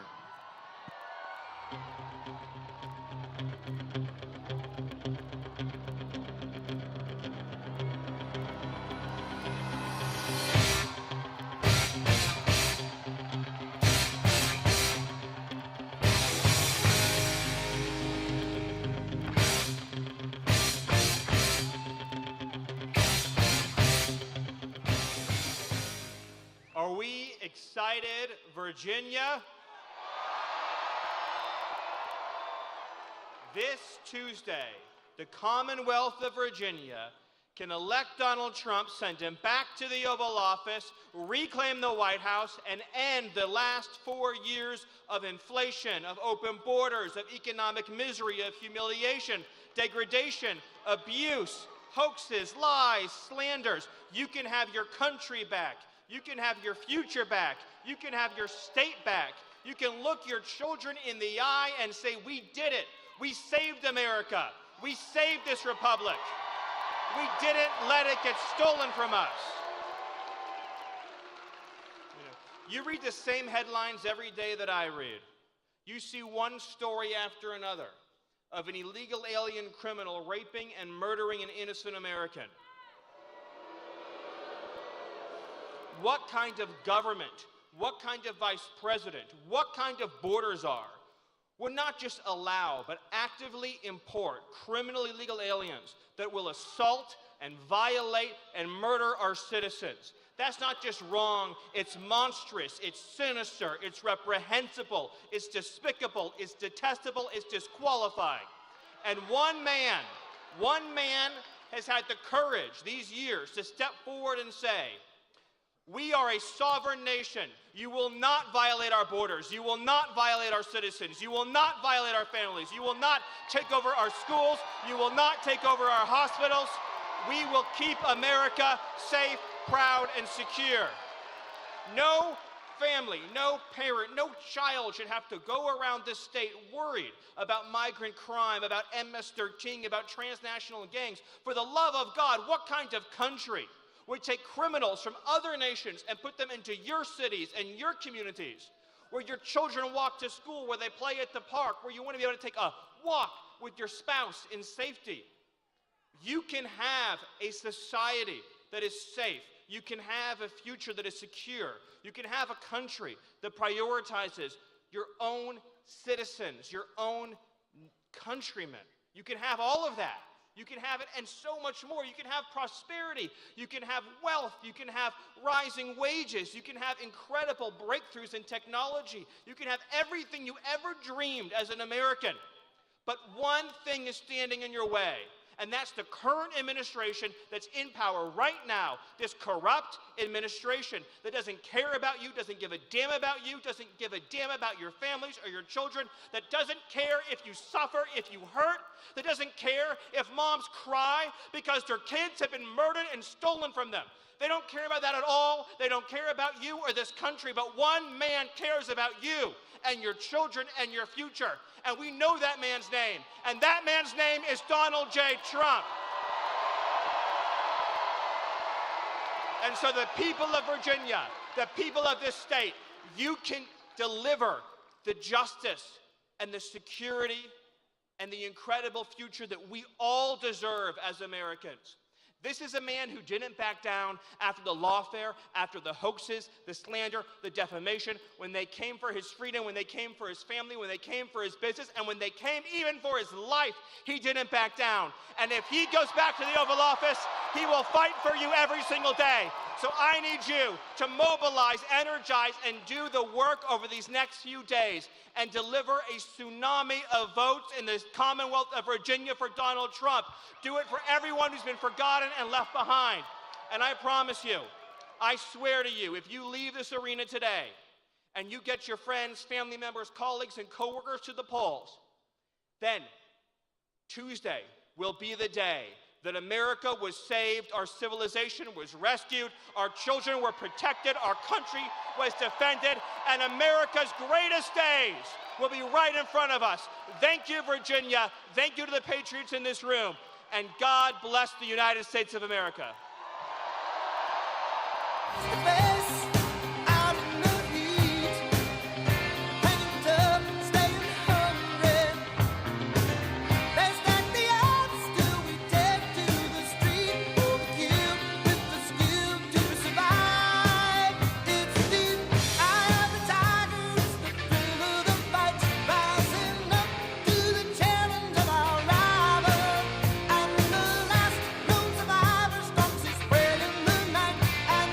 Words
been selling my soul, working all day, overtime hours for bullshit pay, so I can sit out here and waste my life away, drag back home and drown my troubles away. It's a damn shame what the world's gotten to for people like me, people like you. Wish I could just wake up and it not be true, but it is. Oh, it is living in the new world with an whole soul. These rich men north of Richmond, Lord knows they all just wanna have total control. Wanna know what you think, wanna know what you do, and they don't think you know, but I know that you do, 'cause your dollar ain't shit, and it's taxed to no end, 'cause the rich men, north of Richmond.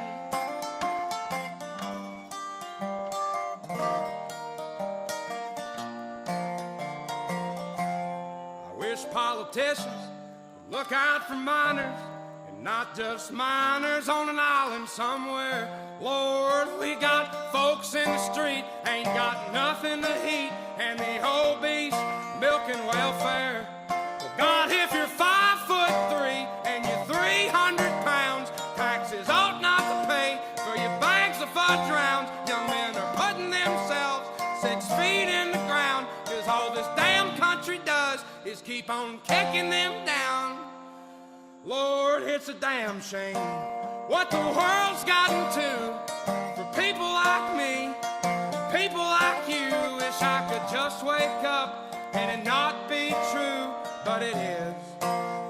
Oh, it is living in the new world with an whole soul.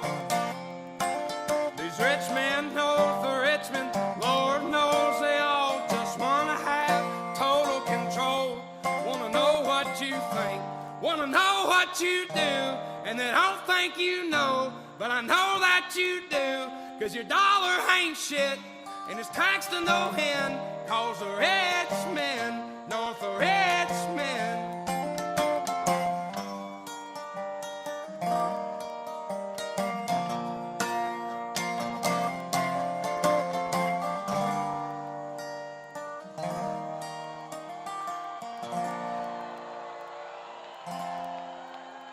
I've been selling my soul, working all day, overtime hours for bullshit pay.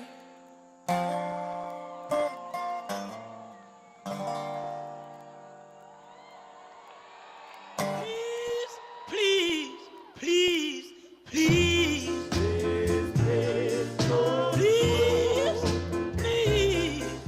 please, party, please, yeah, yeah, oh yeah, love, I love you so.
Don't go. Please don't go. Honey, please don't. Girl, I love you so. Please, please.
When I look into your eyes, I can see a love restrained.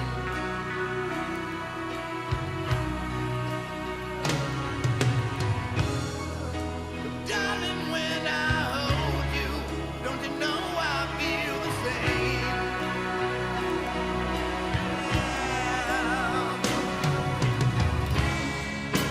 Nothing lasts forever, and we both know hearts can change.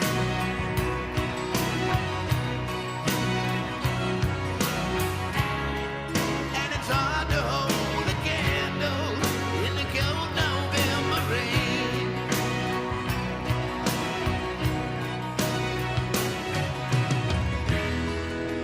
Been through this such a long, long time, just trying to kill the pain. Oh yeah. Lovers always coming, lovers always going. No one's really sure who's letting go today. Walking away. We can take the time to lay it on the line. I can rest my head just knowing that you are mine. Oh, mine. So if you wanna love me, then darling, don't refrain.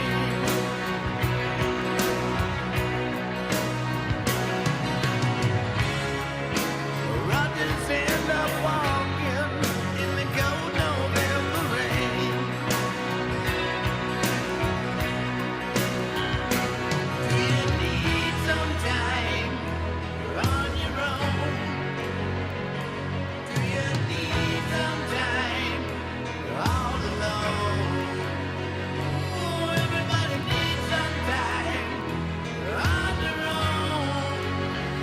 Oh, don't you know you need some time all alone?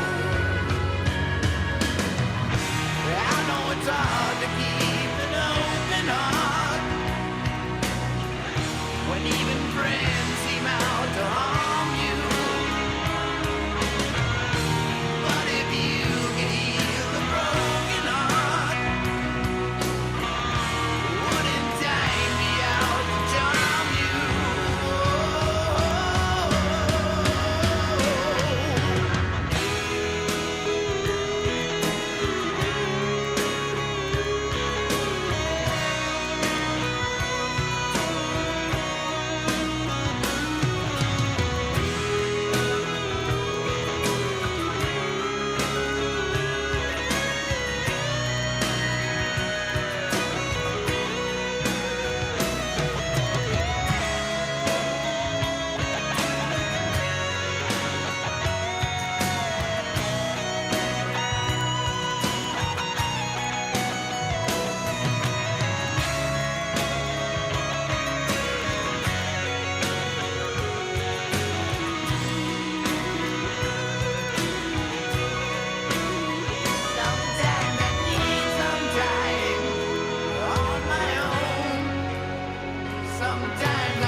must be lights burning brighter somewhere. Got to be birds flying higher in a sky more blue. If I can dream of a better land where all my brothers walk hand in hand, tell me why. Oh, why can't my dream come true? Oh, why? There must be peace.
Ladies and gentlemen, please welcome the next President of the United States, President Donald J.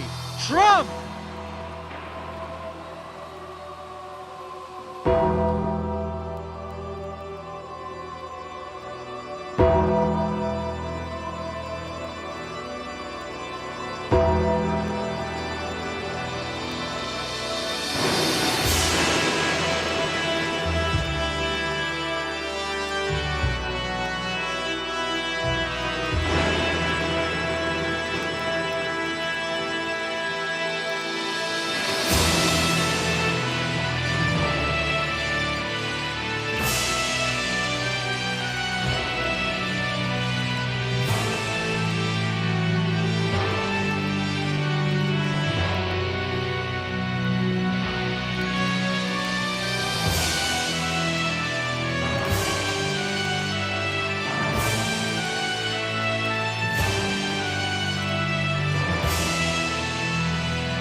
From the lakes of Minnesota to the hills of Tennessee, across the plains of Texas, from sea to shining sea, from Detroit down to Houston and New York to LA, where there's pride in every American heart, and it's time we stand and say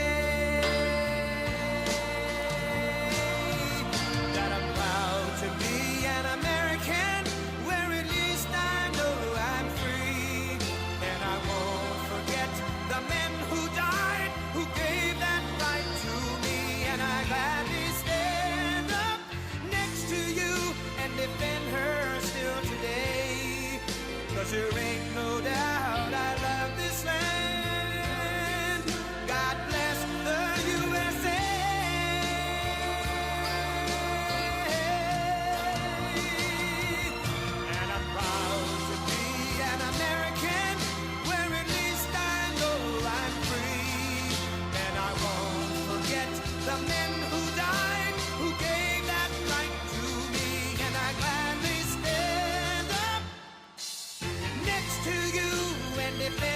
better still today. 'Cause there ain't no doubt I love this land. God bless the USA.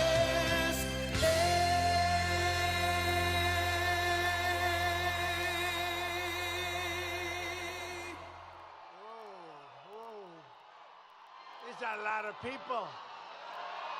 This is a lot of people. What's going on with Virginia? What's going on? We're going to win Virginia. You know that. We got to get out and vote. And outside, you have exactly 5 times the number of people. So you're going to win this. We are going to win this on Tuesday. Thank you, Mr. Governor. We're going to win. Thank you very much. You have a great governor in this state. He did a great job, and your attorney general and the whole group. Thank you, Glenn. What a job. So a very special hello to Virginia. I know it well, to put it mildly. And I'm thrilled to be back in this beautiful Commonwealth with thousands of proud, hardworking American patriots. That's what you are, you're patriots. And I'd like to begin with a very simple question for you to answer, if you don't mind. Are you better off now than you were 4 years ago? I've come today with a message of hope for all Americans. With your vote on Tuesday, that's a big day. You got to get out. We win. I'll tell you what. We win Virginia. We win the whole thing without question. The whole thing. Now, it's very possible that without winning Virginia, we're going to win the whole thing, too. But wouldn't it be cool? Wouldn't it be nice? We got to do it. We're going to win Virginia. I really believe it. We felt it. Your governor felt it. I felt it for a long time. But I will end inflation. I will stop the invasion of criminals into our country, and I will bring back the American dream.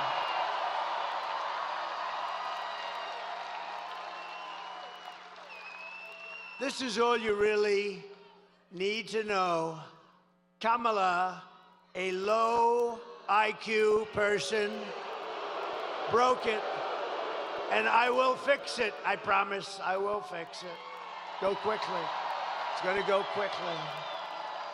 They've done a lot of damage, but it'll go quickly. America will be bigger, better, bolder, richer, safer, and stronger than ever before. And this election is a choice between whether you will have 4 more years of incompetence and failure, or whether we will begin the 4 greatest years in the history of our country. That's what's going to happen. And I'm asking you to be excited about the future again. Be excited. You know, it's hard for you to be excited. You watch what they've done to this country. It's hard. Just be excited. It's coming back, and it's going to come back fast. And I'm asking you, remember this, to dream big again. You're going to dream big, and we're going to do some incredible things, because this will be America's new golden age. It's going to be a golden age of America. We're going to get the stupid people out of here as quickly as possible. What they've done.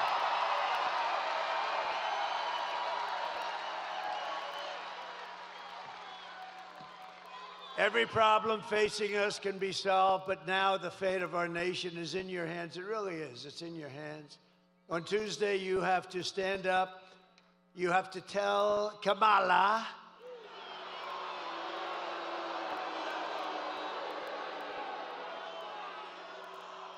and you can't call her Harris. You know why? Because nobody knows. I mean, you say Harris. Who the hell is Harris? The whole thing doesn't work, so we'll just call her Kamala. You're going to tell her that you've had it, Kamala. You're the worst vice president in history. You're terrible at what you do. You've destroyed our country. Kamala, you're fired. Get the hell out of here.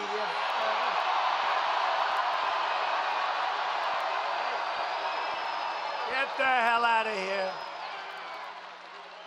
I'm here today in this incredible Commonwealth for one very simple reason, because I believe we can win Virginia, and that would be unbelievable. And working with your governor, we will get MS-13 the hell out of your communities. You're loaded up with them.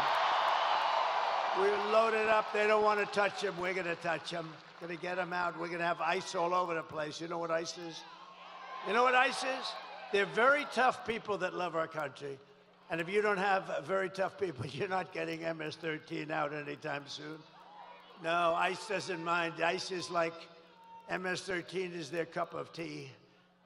We will cut your taxes, create millions of jobs, fix your schools, stop the indoctrination of your children, and we will not let them try to change your kids' gender. No, you will not be doing that. We won't be changing your children's gender with their transgender craziness. And we will protect parents' rights, and we will protect school choice. You're going to have school choice here. School choice. And we'll bring back an education system based on merit. Don't forget, our Supreme Court gave us in a very great ruling a decision that we're actually allowed to use merit again, merit, so that if somebody works hard, they do well. They work so hard and do so well. We actually have a merit-based country again. Can you believe it? Isn't that nice? And we will, of course, keep men out of women's sports, I promise.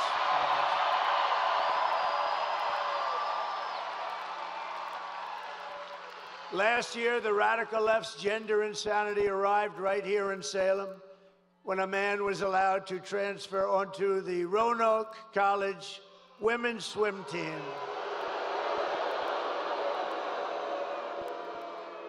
And I just met them backstage, the great swimmers. I didn't notice a male on that particular team. I didn't notice a male on that team. Perhaps I don't understand what's happening, but I didn't see any males on that team, believe me. But the brave members of the swim team stood up to the transgender fanatics, something new in our country. And those strong, and I would say beautiful, but I'm not allowed to use that term anymore with women, because if you say beautiful, it means the end of your career in politics. You're not allowed to say a woman's beautiful, so I will not tell you how beautiful they are, but they are beautiful. But those strong, beautiful, intelligent women, they won. They won. And today we're joined by 7 of the great members, really championship, incredible swimmers of the Roanoke College women's swim team that have gotten a little publicity. They've gotten more publicity than I have. What the hell's going on here? Including team captain Lily Mullins, a real champion. Come on up. Come on up, ladies.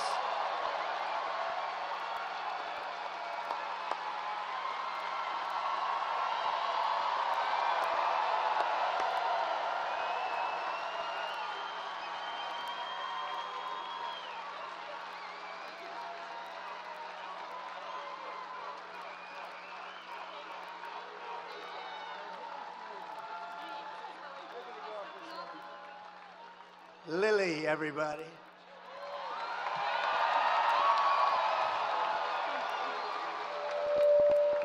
Sorry. Thank you so much, President Trump.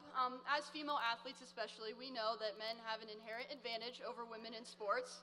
And due to current policies, though, men are competing against women of all ages in all sports. Joe Biden and Kamala Harris have advocated for, and pushed for this anti-woman sex-based discrimination to continue all over this country. And point blank, it's unfair. So I would like to thank you, President Trump, for standing with women and promising to protect the rights of all of us.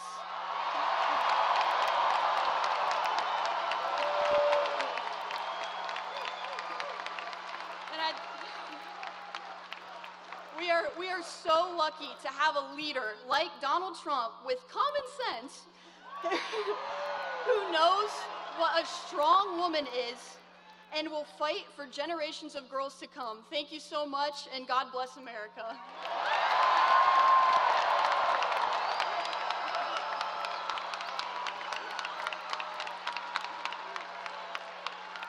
What a good job. Thank you, Lily. How about if we introduce each member of the team? Lily, can we do that? Come on up here. Just say your name and come on up, Lily. You handle it. So I'm Lily Mullins. I'm Kate Pearson. I'm Katie Blankenship. I'm Juliana Morrow. I'm Hallie Short. I'm Susanna Price. And I'm Carter Satterfield.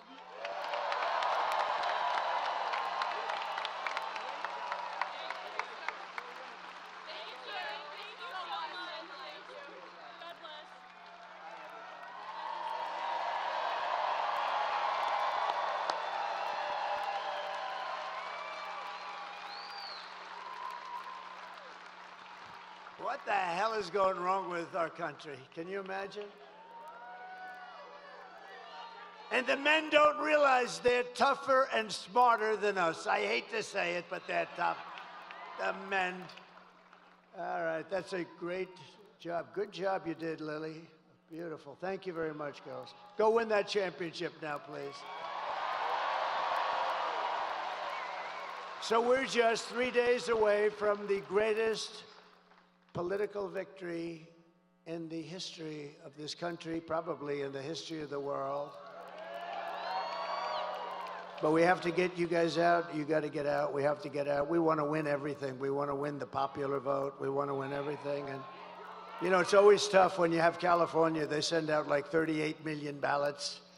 They don't know where they go. Well, they actually do sort of know where they go, but they don't know where they go.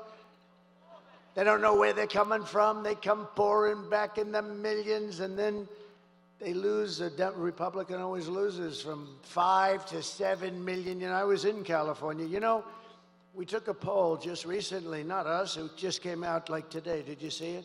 That I'm winning with Hispanics over the Democrat by 8 points.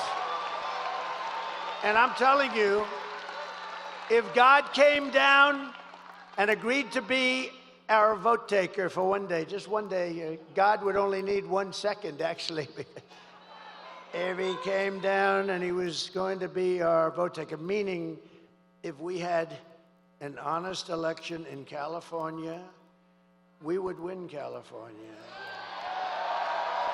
But when you have New York, Illinois, and California that like automatically, it's like ridiculous, automatically goes to a Democrat, it's tough to win the popular vote because they're 3 big states and it's like automatic. Nobody's supposed to question them. You have Gavin Newsom, who's a governor of California.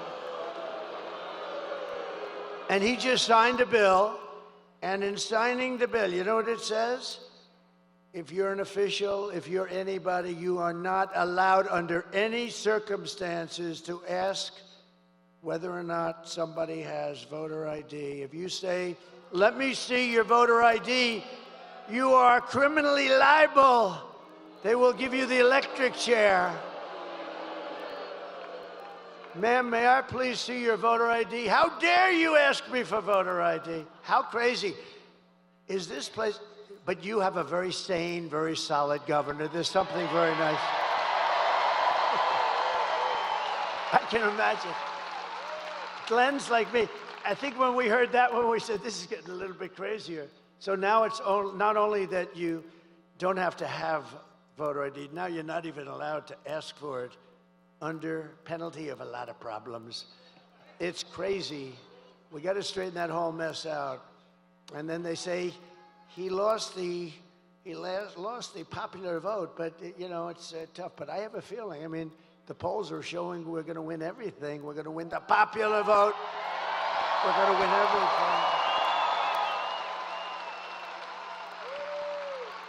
And I'd love to win the popular vote with them cheating. You know, let them cheat because that's what they do. They do it very well. They're very professional.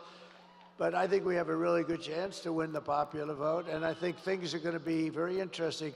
It's going to be one of the most interesting days in the history of our country. And it's going to be the most important election in the history of our country. And if we win, which we should, because we got a big lead. This is like Lily. She's swimming and swimming, and she's 10 yards advanced with about 5 yards to go. That's where we are. In other words, we're going to win. But I have put everything on the line for you. I guess, I don't want to say this too much, but I guess, you know, that little incident. Somebody said even his life he put on the line. I don't know, but I know one thing. I wouldn't have changed it for anything. I wouldn't have changed it for anything. Because we're going to make our country great again. We have such potential. We're going to make our country great again. And I only want one thing from you. I don't want your money. We don't need your money. You keep that money. I only want a little thing called your vote. And that's what would be great. So we want your vote. And it would be a great tribute to Glenn and to me and to your great Lieutenant Governor who endorsed me recently. Thank you very much. Thank you very much. Thank you very much. With your help, we're going to defeat Kamala Harris, and we're going to indeed make America great again.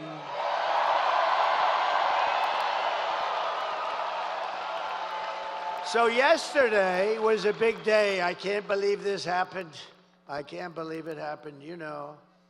I don't think anybody can believe. I've never seen numbers like this in my life because it was announced that Kamala's economy is like in a depression. The worst numbers I've ever seen, the worst numbers in many, many, many years. Kamala's economy added only 12,000 jobs. I've never heard of that before. Just by normal growth, you add 100 or 150. And for years, we've been looking, for many years, for decades, 200, 250,000. So yesterday it was announced that they added only 12,000. It's the lowest number in many years. But that's the good part. That's the good part for them because we lost nearly 30,000 private sector jobs, along with nearly 50,000 manufacturing jobs in 1 month. This is not recession stuff. This is depression. I hate to tell you that. Under Kamala's catastrophic agenda, and Crooked Joe, but I don't even know, is he still around? What the hell? You know, in all fairness to him, you might have noticed I'm not a big fan. But he was running. I spent $150 million trying to defeat this guy. We spent, think of it, and we were doing well. We had the debate. He didn't do great, but he did fine.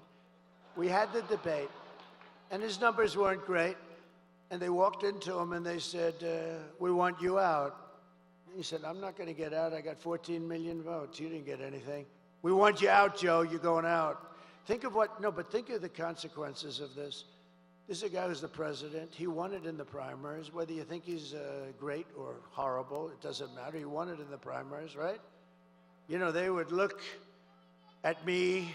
If we ever did that, they would say, this is a threat to democracy, right? Everything I do, he's a threat to democracy.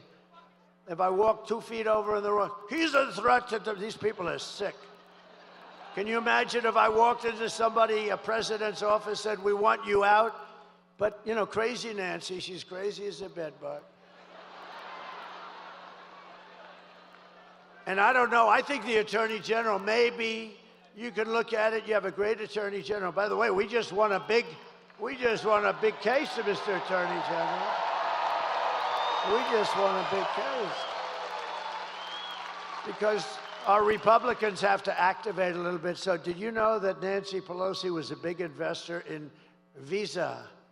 Okay, hey, she started off with nothing, and now she's worth $200 million. Other than that, I think she's been quite honest. Her average pay was about $139,000 over those years. And now she's worth $200 million, but she's quite an honest woman. But did you, Mr. Attorney General, I think this is most important for you. I don't know, maybe you can look at it. You know, you touched that little Washington area a little bit, so maybe you could look at it. So she's a big investor in Visa, right? Big. I mean, you know, she's got plenty of money, plenty of cash, and not a good woman. She's a bad woman, bad woman. I think she hates our country, actually. When she impeached me, knowing that I did nothing wrong, I said, that's a bad woman, bad. But she had Visa stock. She had Visa, big position of Visa, Mr. Attorney General. And guess what happened? She sold her whole stake. And then the following morning, the Department of Justice announced that we're doing a major investigation of Visa and the stock. So I don't know, maybe it's coincidence, Mr. Attorney General, but think of it. She has Visa stock. She sells, and the following, sold all of it. She had it for years.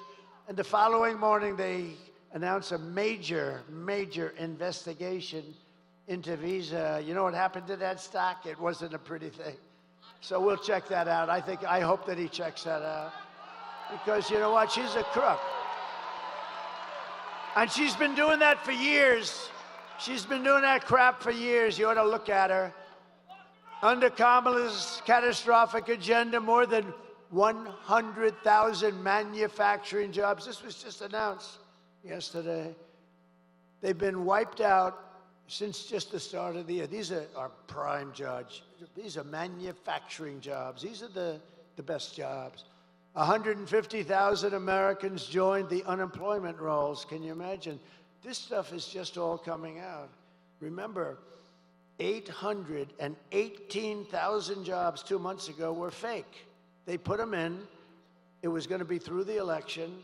They put in 818,000 fake jobs, and they were going to announce and revise, biggest number ever. They were going to revise the numbers right after the election. These are crooks, okay?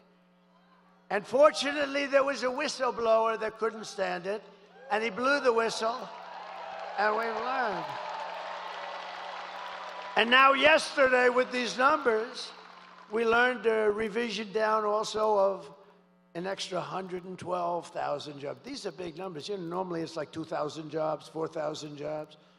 It's almost 1 million jobs that were fake.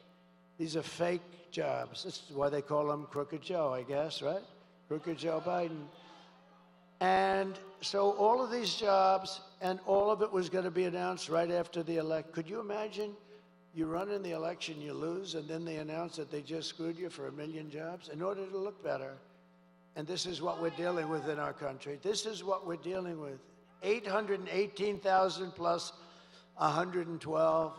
Nearly 250,000 people dropped out of the labor force this month. How about that? That's like a depression. I never wanted to be Herbert Hoover, honestly. They say, who's your favorite president? I give them names. And I do like Ronald Reagan, right? I liked him. But they say, who's your favorite president? I tell you, he could have been a little tougher on trade, frankly. I would have liked him even better if he was tougher, because we are tough. You know, China paid us hundreds of billions of dollars in taxes and tariffs. No other president got 10 cents from China. Hundreds of billions of dollars. But I always said I don't want to be Herbert Hoover. I refused to be Herbert Hoover. That was a bad one. He was the president, and we had the Great Depression. You could end up with the Great Depression right now, the way that's going. Nobody can believe the numbers. Everyone was shocked. I was shocked. I heard it, and I said, oh, let me, you know, TiVo, one of the greatest inventions in history, right? TiVo or its equivalent. Now they're going to use me in a damn ad. I got to be careful. You cannot use that for ad purpose. No, TiVo or its equivalent. You know, you just play it back. I said, oh, I must have misunderstood it. 12,000, and we lost hundreds of thousands of jobs.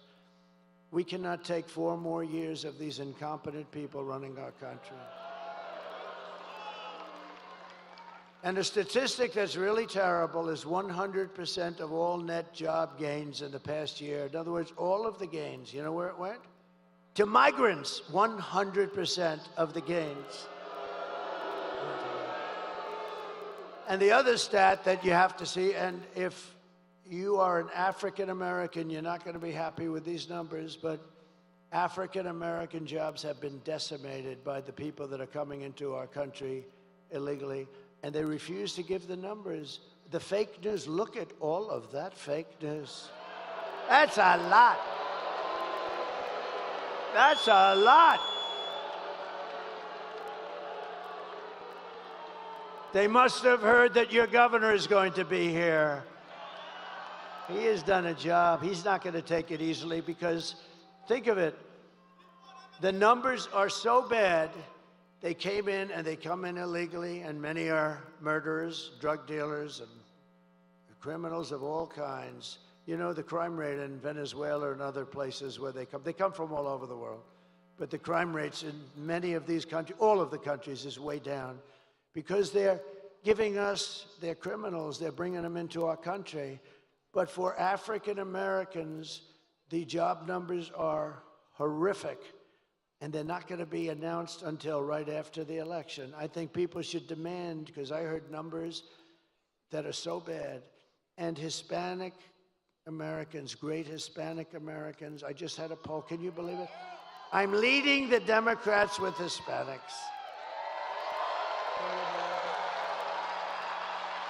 That wasn't supposed to happen. You think that's shaking them up a little bit?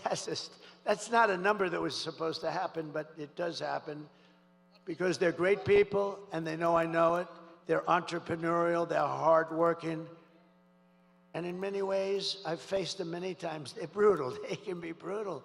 They're unbelievable. But you know what? They're starting to be affected too.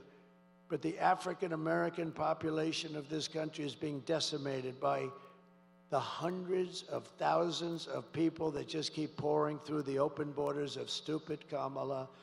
And you know what? They should announce those numbers right now before the election, because you won't have one black person that votes for Kamala. You won't have one, because when you see those numbers, you're going to know exactly what I'm talking about.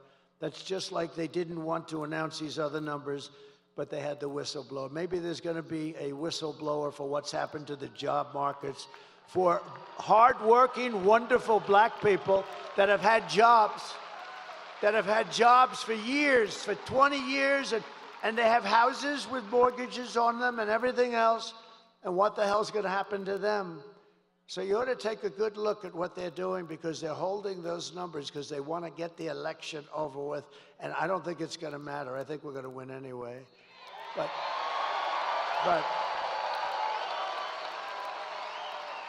But you ought to take a look at those numbers. It's honestly a terrible thing. I stand before you today as the only candidate who can rescue our economy. And I mean from obliteration, and restore it to strength, prosperity, and greatness again. I will do a real job for you. I'm going to work my ass off for you.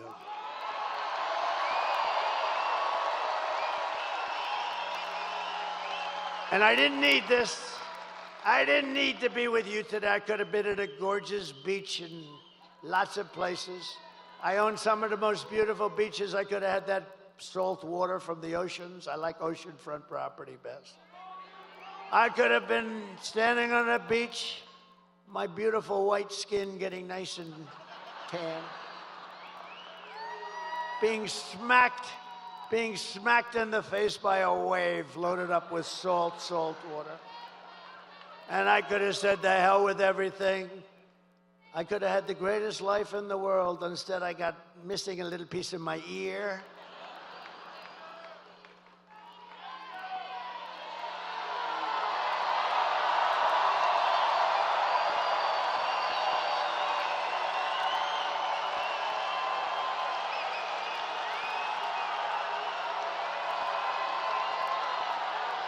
Thank you. Thank you very much. Thank you very much. Thank you very much. That's nice. That's nice. I like these people, Glenn. I tell you, I like these people. These are great people. These are great people. No, I could have been anywhere. I could have had the greatest life. I could have had everything, the best hotels, the best everything. I could have had the life that nobody had. You know what? If I had it to do again, I want to be right here with you. We're going to make our country great again. We're going to make our country great again. Nobody else can do that. No, we're going to make our country great. I wouldn't switch. A lot of people have said, if you had it to do again, you know, I've been abused. Always it was Andrew Jackson, president. He was a great general and a very good president. And he was considered to have been the worst abused of our presidents. And second was Abraham Lincoln. Have you heard of him?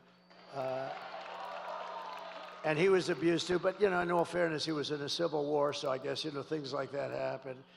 But I think now I've gone to the top of the list, and I am so honored because we're exposing some very bad, sick people. We're exposing them. But a lot of people ask, if you had it to do again, would you do it? I said, I wouldn't even think about it. This is the greatest thing. This is the greatest political movement in the history of our country, without question. Probably in the history of the world. And remember this for everybody, if you're thinking about like sitting down to watching some stuff, like a stupid football game or something, remember this, if we win this election, it will go down, and you're a big part of it. You're a part of it equal to me as far as I'm concerned. If we win this election, it will go down as the greatest political event in the history of our country.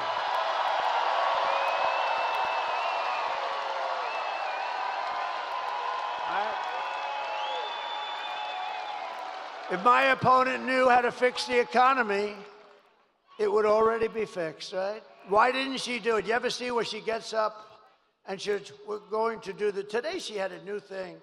When I get to office, I've got, this was 3-4 months, do it now. What's wrong with it? She says, when I get to office, she gives the worst news conferences I've ever seen. And they're the shortest, too. They last for about like 2 questions. No, but she never does anything. If Kamala wins, you're 3 days away from the start of a 1929-style economic depression. You are. I meant it.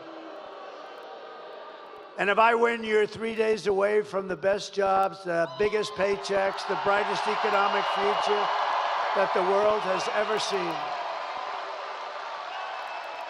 Kamala's inflation nightmare has cost the typical American family $30,000. And you know what they did? They screwed up my energy policies. And they spent money at levels that nobody's ever seen before, I will say. And now she wants to impose the largest tax hike in American history and raise your taxes by more than $3,000 a year. Congratulations, Virginia. You know, I've watched politics all my life and stuff, and I've been involved now in it for longer than I would have even thought, because I never thought I was going to run for office. I never thought I was going to run. And then one day I looked at how stupid everything was, because we are now, you know, we're really, it's not like conservative, liberal, they like to call themselves progressive, so I call them liberal specifically for that reason. But you know, it's not like progressive or conservative. We are the party of common sense, right? We need borders. We need walls. I built over 500 miles of wall. Walls work. 2 things work. What are they? Walls and wheels. Everything else is obsolete in about 15 minutes. They come up, sir, I have a new computer. Look at this. Oh, I say, that's beautiful. You get it? And about 3 weeks later, it's obsolete. Speaking of computers and brilliant people, Elon Musk, how good is Elon? Do you know he's right now campaigning? He put that big 22-story rocket right in place and locked in. I said, what the hell is going on? I saw it take off. It was a beautiful white. I saw it landing. It was all burned to a crisp. Well, that's what you get when you travel at 10,000 miles an hour, I guess. They tell me the metal gets a little bit hot. It sort of burns the hell out of the paint. But he did something, because he's a friend of mine, but he gave us the greatest endorsement that you've ever heard. He said, our country, if Trump doesn't win, our country's not going to make it. We also got a great endorsement, the best from the Border Patrol. They gave us, they said he's the greatest president that we've ever had. I said, does that include George Washington and Abraham Lincoln? Yes, sir, it does. I said, that's okay, I'll take it. You can't. One guy got up and said, sir, you're the greatest president in my lifetime. He's about 40 years old. I said, that's not that good. I like the one with Lincoln and Washington better. But no, the Border Patrol one that they gave us, gave me, us, he gave us, they didn't just give me, we're all in the same mindset. It's really, I view it as us actually more than I do me. But they gave us the best endorsement you've ever seen, and they said, she is incapable of doing anything. You know, for 4 years, she's been in charge of the border, almost, we're getting very close. I said, how many times in front of a whole big room just like this, I said, how many times did she call you? 10 Border Patrol people, the top guys, all of them wanted, we got a unanimous endorsement from thousands of Border Patrol, and they're great people. They're great. They want to do their job. I said, how many times did she call you over the 4 years? She never called, sir. Do you know that she never went down to the border one time? She went once into a section that you and I would love to have dinner there some night. Okay, this was not exact. I don't consider that a trip. This was a trip that a lot of the young guys over there with those beautiful girlfriends would like to take their girlfriend there for dinner. But you wouldn't want to go about 15 miles left of that. But she never called them once, and she never visited the border once, and she was in charge because Joe Biden appointed her. Now, she said, I'm not the border czar, but she just started saying that because the numbers are so bad. But she was in charge of the border. She never called Border Patrol one time. Think of that. Not one time. Never called them one time, never visited one time. And to me, it's the single greatest threat to our nation, far greater than those horrible numbers I just read out, far greater than inflation or the economy, because you're killing the fabric of our country. You're loading our country up with criminals and people from mental institutions, and no country can take them. So I want to thank the Border Patrol. I want to thank ICE. I want to thank all. But Elon, see, I weave. You know, this is a weave. It's all. And it always comes back. They used to say he's rambling. Now they say he's a genius. It's a weave. See the way? And you notice I started this off with Elon Musk. I started that thought off with Elon Musk, and I finish it with Elon Musk. By the way, how beautiful is his mother? What's going on with that? Did you see his mother? How elegant? I'm going to call him. How the hell did Elon turn out? His mother is the most elegant woman. Man. She walked in and she looked like a princess. It's amazing. She's just an incredible, elegant woman. Anyway, I'll tell you one thing. I guarantee you one thing. She's a smart woman, because you don't produce Elon if you're not, you got to have a couple of smart parents, that's for sure. But, so I said to Elon, I said, Elon, was that your rocket? Yeah, it was. I said, so have you ever seen anything like it? First of all, he wanted to be here, but he said, I really love Virginia, and he has a lot of stuff around here. I think he's got a lot of stuff everywhere. You want to know the truth. But he's an incredible guy. And you know where he is now? He's campaigning for me in Pennsylvania. Think of that. Nobody has been. And people respect him. People respect him so much. You know, it's like, he's just a unique guy. You know, we have to protect our brilliant people because we don't have too many of them, right? But he's think of it, he's campaigning for me right now, and he felt it was more important, and he sends his regards. But he gave us the most beautiful, but I said, I watched this thing going, and I told the story. You might have heard it 2 nights ago. I'm on the phone with a very important guy. It wasn't Glenn. It wasn't your Attorney General or your Lieutenant Governor, because I wouldn't do that to them. But this guy was very, very, like one of the most important guys. And I'm watching the screen of the television. And I'm on the phone, and I say, could you hold on a minute? I'm seeing something here that I don't believe. That was the 22-story rocket ship coming down.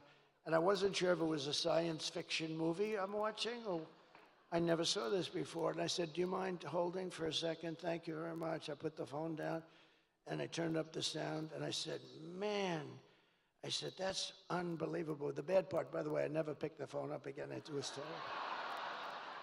And you know the really sad thing? He's so important. He's such a big guy. But because I was president, but maybe more importantly, because I'm the leading candidate. Because I'm the leading candidate, the poor guy never hung up. Because 45 minutes later, I picked up the phone. Hello? Are you still? Oh. And you know, you press this so bad, they'll say, see, he's cognitively impaired. No. I'll let you know when that day happens. Not going to happen for a long time. Not going to happen for a long time. And isn't it nice to have a president that doesn't have to look at teleprompters? I haven't looked at these suckers in the last 20 minutes. And if I did, you'd be bored stiff. You'd be bored if I did. You just can't. But anyway, so I'm watching this rocket come down, and it's coming down, it's going to come down. I'm looking, I'm saying, how big is that sucker? 22 stories. 22 stories. And it's coming. I say, oh, no, it's going to hit the gantry. You saw that the bottom part was swinging left on the gantry. That cost billions of dollars. And it's going to hit, it's going to crash. I didn't even know it was Elon's. I just said, this thing is unbelievable. And then all of a sudden you see fire and flame come pouring out of the bottom. It pushes just on the left side. And then you see it pushing over, and then it comes down slowly. Boom. Inches from perfection. And then you see those arms like you grab your beautiful baby, your beautiful child. See?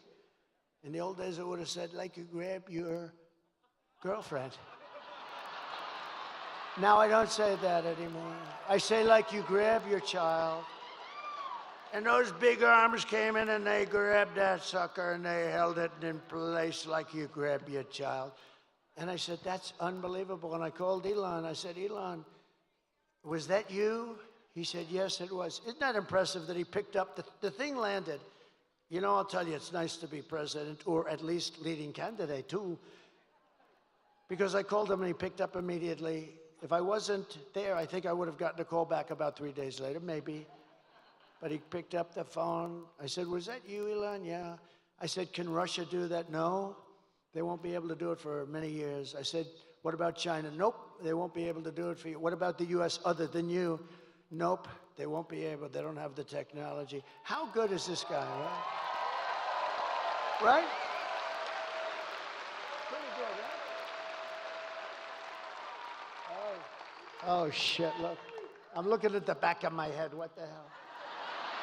I look over at Youngkin. Now I look up there. I see I'm having a bad hair day. This is not good. I have to have a bad hair day in front of Virginia? That's not good. Well, at least it's a nice picture. No, how good is it? But just to finish with Elon, so I went down to North Carolina right after the hurricane. We couldn't go. I didn't want to go too near. I wanted to let people, you know, FEMA has totally let them down. FEMA, you know why? Because they spent all their money on illegal migrants. They spent like almost $1 billion. They don't have any money. And we'll take care of it, but they don't have any money. It's a horrible thing. North Carolina got hit hard. And one of the officials in North Carolina said, sir, do you know Elon Musk? I said, yeah, why? He said, yeah, didn't he just endorse you? I said, he did, he's great. Why? He said, well, they have something called Starlink, and North Carolina has literally been cut off from the mainland. We have rivers where we never saw water before, and we literally have rivers, and people are dead, and people are missing, and we have no communication to, now they're calling it the mainland. Before it was part of the mainland. You had to see it. I was there shortly after, actually on the site. I've never seen anything like it, the devastation. Massive trees are just ripped out like they're toothpicks, and houses, the foundations are pulled out, everything's pulled out. I've never seen anything like it. And wide, too. You know, a hurricane goes this way and narrow, but this thing was just like a hurricane, but it was, you know, hundreds of miles wide, but the worst section. And I said, why, what do you need with Elon? He said, he has something called Starlink. I said, well, I said, what do you want? He said, we desperately need it in North Carolina because we have no communication and people are dying and we're missing and it's a disaster. We have, because all the poles were ripped down, the wires are all lying all over the ground dangerously. I said, well, I'll get them. And what do you need? He said, we need Starlink as much as we can have. I didn't know what the hell it was. I said, Elon, I called up Elon. Elon, I'm in North Carolina. They desperately need, and so they need in Georgia a little bit, but they needed a lot in North Carolina. It got hit hard. That was like center. And I said, we need Starlink. He said, I told him, I said, I don't know what the hell it is, but that's all they want is Starlink. I said, so, you know, if you could, would you get as much as you can? And I gave him the guy's number. In the meantime, I get a notice from the guy. I'm still talking to Elon. I get a notice. President Trump, thank you so much. The Starlink will be arriving tomorrow morning at 8 o'clock.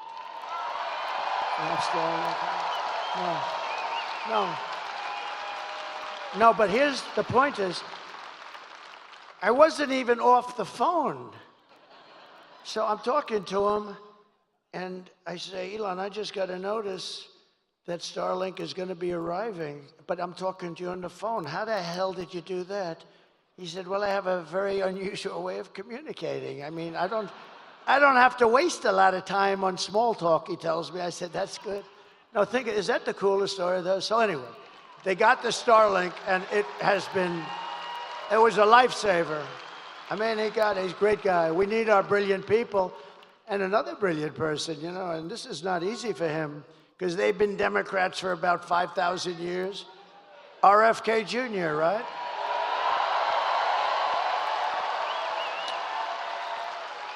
Bobby, he's a great guy. I was with him last night. We did a thing together, and Tucker Carlson did an interview with me. And it was great. And Joe Rogan did an interview. That was great. Yeah. Good people. They're great people. They're great people, smart people. Like, we need our smart people. We have to protect our smart people, don't we? But Bobby's going to be working on the food and the pesticides and all of the things to make it healthy. And I told him yesterday, I was with him in the plane, I told him, Bobby, look, here's the story. You can work on food, you can work on anything you want. He wants health, he wants women's health, he wants men's health, he wants kids, he wants everything. I said, here's what you can't touch, Bobby. You can't touch our liquid gold. I'm handling that. We got more than anybody. And Bobby, we cannot, that's the only thing, Bobby, you got to leave that to me. We're going to make so much money. We're going to pay off debt, reduce your debt. We got more liquid gold than Russia, Saudi Arabia, Bobby. So have fun with pesticides, but the liquid gold you have to leave with me. We'll do very well. Nice, clean energy. We're going to give you so much energy. But we have a lot of people. We have all these endorsements. Tulsi came in. She actually just turned Republican. Tulsi Gabbard. We have, Brett Favre. How about Brett? No, how nice was that? I was in Wisconsin. Brett Favre, he's a great guy. He has a hand, but he was a great guy. But that was a big one yesterday. It was something that was really nice. Hard for athletes to do it, as I said.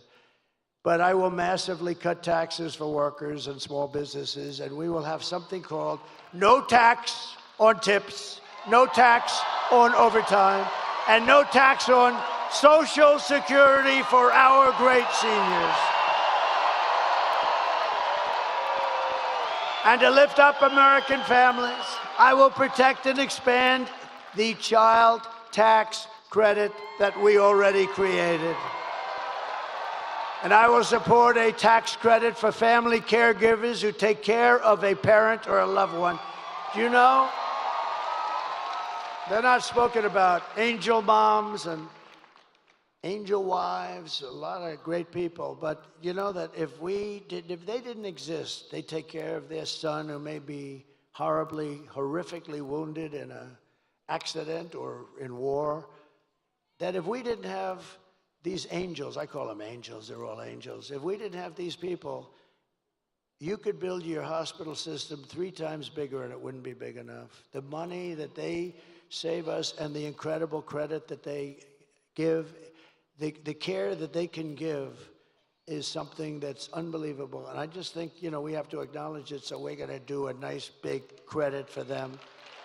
And they didn't even ask for it. They didn't ask for it. They don't ask for anything. You know, they don't ask. A lot of people ask. Everybody asks for everything. Everybody wants. They want. They didn't want. They just want to take care of their beautiful baby. The baby may be 45 years old, maybe 40. To them, it's their baby. They want to take care of their baby. I mean, think of that, how incredible. And you could never give that kind of care in a hospital. I don't care what hospital you're talking about. You could never do what they do. But you'd have to triple your hospitals, and you wouldn't be able to do that. And it could never be what they give. So it's pretty amazing. So we're going to take care of them, right? It's going to be good. We have so much liquid gold. We'll just take a little bit of extra. Think of it. More than Saudi Arabia. And you know, I had approved, and then Biden ended it, Anwar. Anwar is the biggest fund. It's in Alaska. The biggest, every president for years. Ronald Reagan couldn't get it done. Nobody could get it done. They all tried. I got it done, all set. This guy gets in. He gets in and he terminated it, like immediately he terminated it. But we're going to get that going. That would supply all of Asia. It would supply all parts of Europe. We would make so much money. We have such great wealth. But we have to use it. We don't need to buy our oil from Venezuela. Can you believe it? To rapidly reduce inflation, I will end Kamala's war on American energy, and we will drill, baby, drill. We're going to be drilling. We're going to be drilling. And I will cut your energy prices in half within 12 months, 50%. 12 months from January 20th, that's when we assume the office of president, assuming we win. We got to win. You got to get out. You got to vote. Crazier things have happened. You got to get out and vote. Otherwise, we didn't win anything yet. All we're doing is we have a nice lead. We're heading down the home stretch. But you got to get out. You got to vote. You got to bring everybody you know. Just make it. And by the way, the bigger the victory, the more it looks like we can do the kind of things we want. So. And as we rescue our economy, I will also restore our borders. We're going to restore them. You know, we had the safest borders. And would you drop, if you have it, drop my all-time favorite chart. I love this chart. I love this chart. I wouldn't be here if it wasn't for this chart. Where the hell?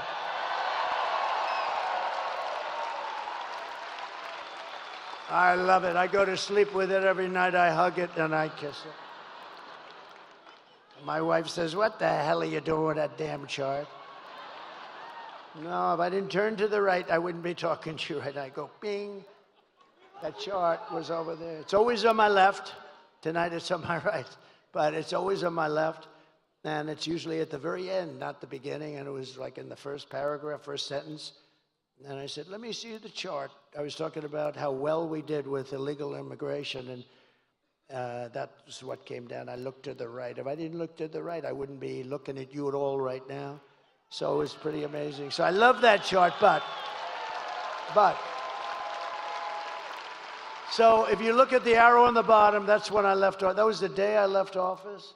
That was the lowest in the history of the border illegal immigration. That was the lowest point. We had the border fixed. It was so good. All this stupid person had to do is leave it the way it was. We had remain in Mexico. You couldn't come into the country. We had catch and release into Mexico, not into the U.S. We had everything perfect. And then they decided to just blow everything up. It was so sad. Do you think it was easy to get remain in Mexico from Mexico? Not that easy. Although they were nasty, but I was much more nasty. And they agreed. Tijuana was probably the fastest growing town in the history of the world. Tijuana was growing at levels that nobody's ever seen anything grow, and it was all in Mexico. They couldn't, and by the way, they couldn't get by. You know why? Because I built the wall. So, but that chart tells you. And look what happened as soon as I left. It looks like an Elon Musk rocket ship. Look at that. It went from the best numbers in history to the worst numbers in history. And all of those criminals started pouring in. There were criminals, massive numbers of criminals. And I said that was going to happen. I know all the guys that head all those countries, but it's much more than South America. It's from all over the world. But I know all those guys. They're very smart. They're very street smart. They're very savvy. They're like your governor. They're savvy. He's a savvy guy. You know, he has that nice way. Hey, how you doing? Hi, I'm Glenn. Hi. He's a killer. Okay? I say that affectionately. Hi, I'm Glenn. Hello, everybody. Nice guy. Oh, he's a killer. Okay, trust me. You know that's a compliment. He understands it's a compliment, but it is. He's smart. But they're smart people, and they are. They're streetwise. I said, if you have an open borders policy, every country in the world is going to drop their prisoners into our country. And that's what happened. They're criminals. They're gang members. They're drug dealers. They're terrorists. They're all in here. You know, I had in 2019, I don't even believe this number, Border Patrol numbers. They had 0 terrorists, 0. The next year they had 11. My years, 2 of my 4 years. This is after I got it really fixed and really good. Think of it, 11, that's not a lot. It's dangerous, but it's not a lot. But they actually had 0. I don't even believe that. I think somebody had it, but they had it at 0.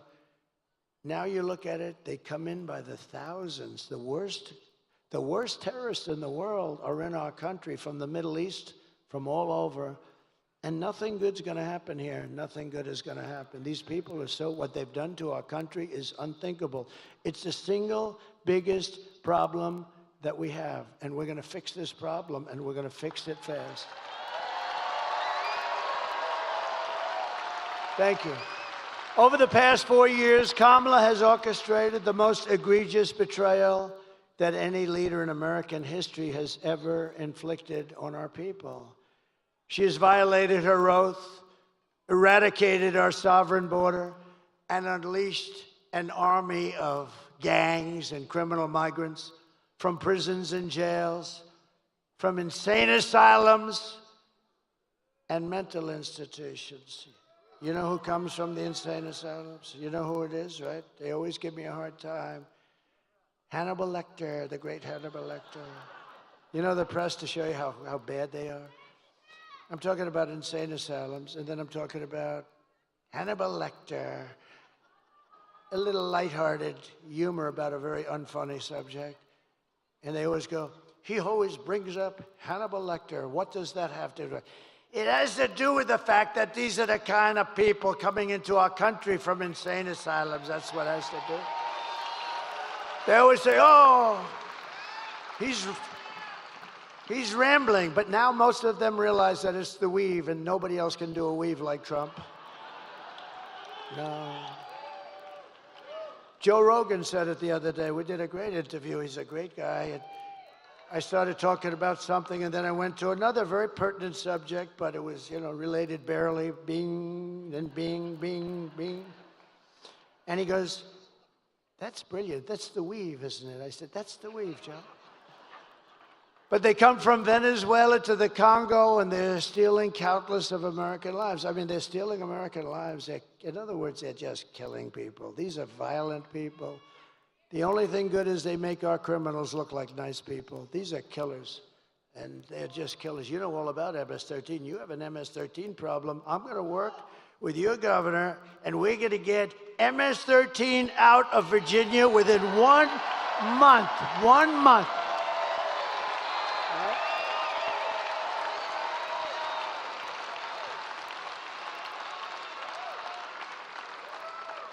And you know what? She wants to defund ICE. Think of that. She wants to defund. If we didn't have ICE, I couldn't make that promise. I'll get them down here in force. They're going to clean out this state, and we're going to get them the hell out of here in 1 month. But today I want to hear directly from a mother, and I'd like you to just listen, because this is such a sad thing. This is brand new from a couple of days ago. And the people that I was in a room of people when they first put the tape on, because you have a lot to choose from. There's so much crime. It's so much horrible crime with the migrant crime. I call it migrant crime. And we saw that. And I had some of the toughest people. And like 75% of them were absolutely crying all over the place. These are men that probably haven't cried since they were a baby. Maybe they didn't cry even then. And they're crying all over the place. But I'd like you to take a look at this, and it's so unnecessary. It should have never happened. Please, thank you. Sunday night, I asked her to not stay up super late because of her coming to work with me in the morning first to do her summer school. She said, okay. I told her good night and I love you. I went to bed, not realizing that that was going to be the last time I saw her. We're best friends. Yeah. We're going to shake it again. I woke up to notice she wasn't in her bed. I'm in my heart trying not to lose my mind because I don't know where she is. I finally remembered her phone had a location on, and her phone was pinging just 2 minutes down the road, right behind the skate park. I start driving to the direction the phone was being pinged at, and I see a couple cop cars with lights on. I see yellow tape, and immediately my heart drops and sinks to the bottom of my stomach. My daughter's hands and ankles were both bound. She was strangled to death, left with no pants. And I know in my heart, she fought incredibly hard. She was not going down without a fight.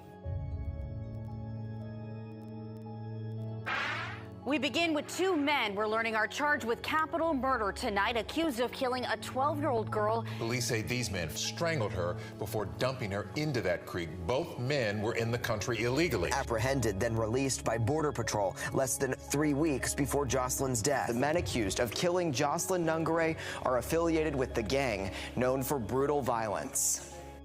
Kamala Harris was in charge of immigration in our borders. If we had better border policies and not open borders and not these catch and release policies, I truly believe this all could have been prevented. Under her being vice president of this country, my daughter's life was ripped away from her. She had her entire life ahead of her. Happy birthday, dear Jocelyn. My daughter is 6 feet in the ground based off of policies that she allowed to keep. Kamala Harris did have one job, and she not only failed, not me, she failed my daughter, she failed Jocelyn. You know, she was only 12. President Trump reached out, gave me his sincerest condolences as not a former president, but just as a father, someone who cares. I believe Donald Trump needs to be back in office. I can at least know that my next child will be safe in this country.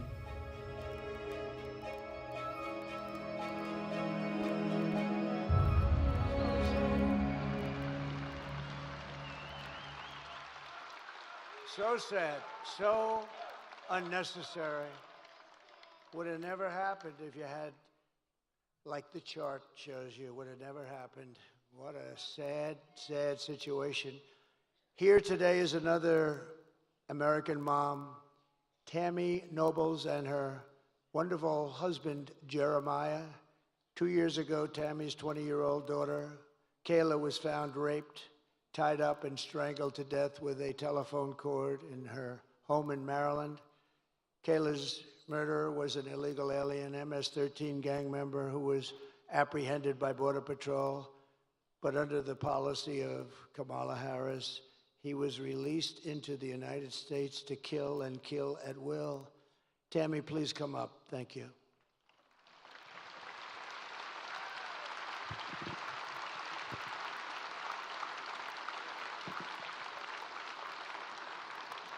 Thank you, Tammy. Thank you. I'm really honored to be here. Help it out. Thank you.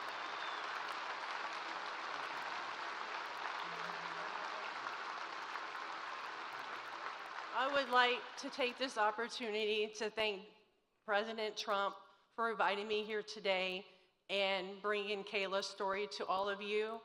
He brings real people and real stories. Kayla celebrated her 20th birthday 3 days before she was murdered. She was struggling with autism and the obstacles. She finally found a job that she could do and that she could do well. She had 2 jobs. She loved animals, especially her cat Oreo. She loved going to church, and she loved God.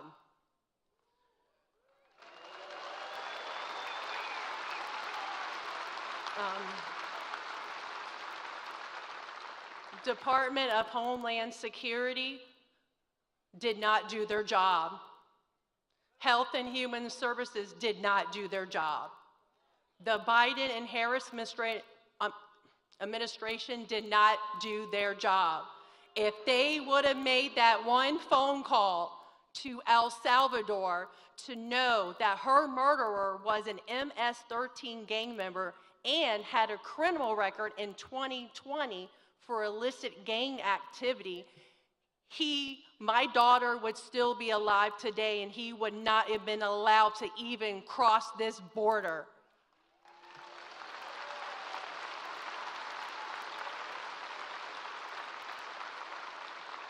Health and Human Services did not verify his sponsor. Under the Biden-Harris administration, ICE refused to retain him until DNA results came back. Guess where he got to go? Child Protective Services put him in an unsecured group home with other children and enrolled him into 2 different Maryland high schools. He was in school in Maryland with other people's children, putting those children at risk.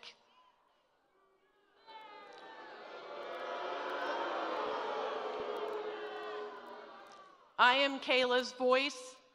For those that have not voted yet, please think of Kayla and the countless others who lost their lives to an open border. Thank you.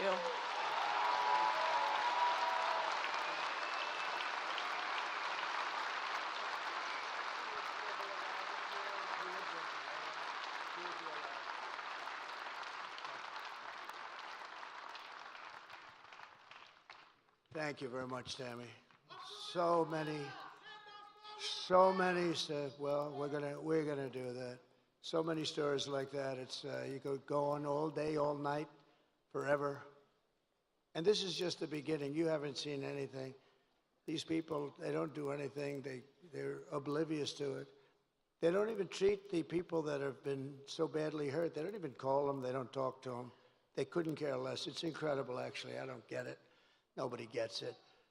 But we will hold Kayla's memory in our hearts forever. It's a story like so many other stories. And many different forms of crime. There's gang crime taking place. There's crime that we've never seen. There's some crimes that we've never seen anything like it. They run over people in the sidewalk for sport. See that guy? I'll run him over, watch. These people are sick. We just can't have a country like this. When you vote on Tuesday, vote in honor of Kayla and Jocelyn and Laken Riley and Rachel Morin and every American who has been stolen from us by Kamala's open border. The day I take the oath of office, the migrant invasion ends and the restoration of our country begins.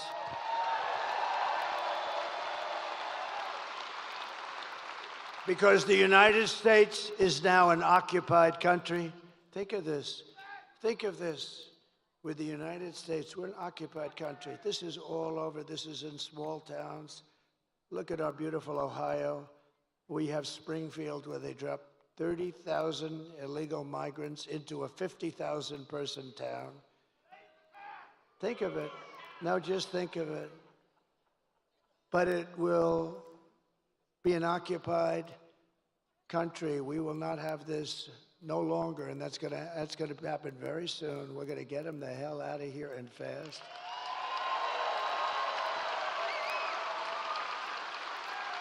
Look at Aurora in Colorado. You have a governor, unlike your governor. He's radical left. He's a lunatic. He's petrified because you have one of the toughest gangs in the world there, and they're taking over large swaths of Aurora and other places in Colorado and all over the country. November 5th, 2024 will be Liberation Day in America. It's going to be liberation. On day one, I will launch the largest deportation program of criminals in the history of America. I will rescue every city and town that has been invaded and conquered, and we will put the vicious and bloodthirsty criminals in jail or kick them the hell out of their country. We're going to get them out of our country. And to expedite removals of Tren de Aragua. This is said to be the most vicious gang anywhere in the world, although I think MS-13 gives it an awfully good shot. And other of these savage gangs, I will invoke the Alien Enemies Act of 1798.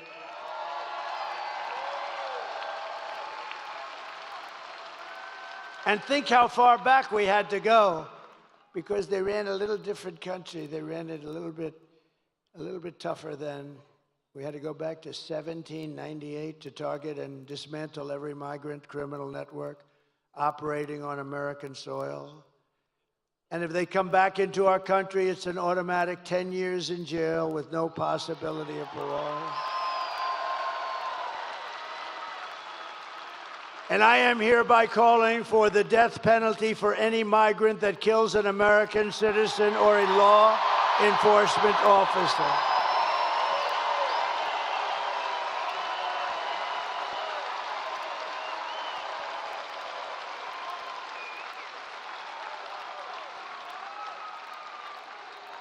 And we are going to protect our law enforcement officers. They protect us. They protect us, and we're going to protect them. We're going to protect them.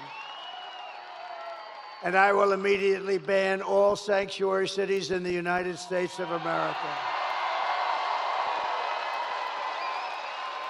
And despite all of the damage that Kamala has caused, she has spent the final week of her campaign comparing her political opponents to the most evil mass murderers in history. That's us.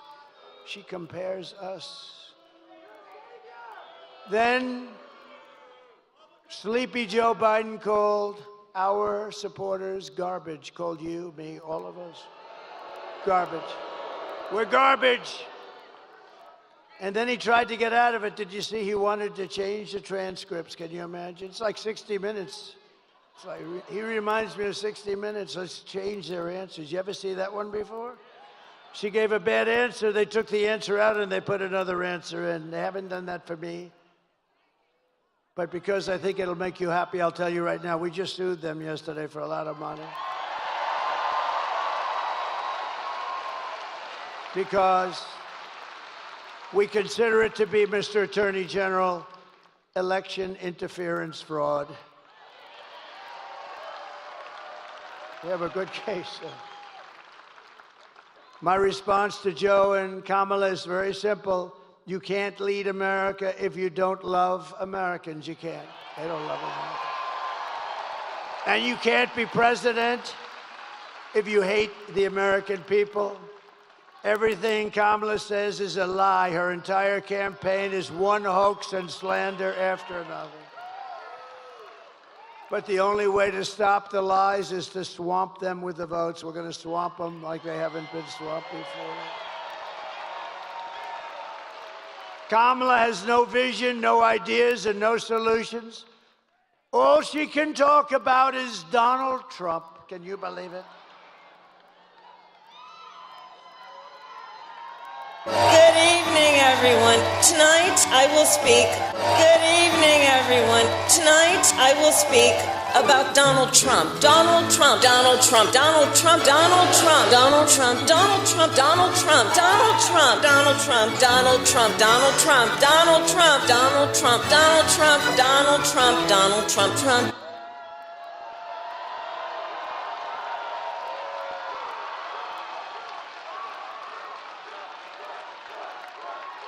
That was the other night. That was 2 nights ago. She's supposed to be talking about economic development, which she knows nothing about. She kept saying, Donald Trump this, she's crazy. She has got a massive and untreatable case of Trump derangement syndrome.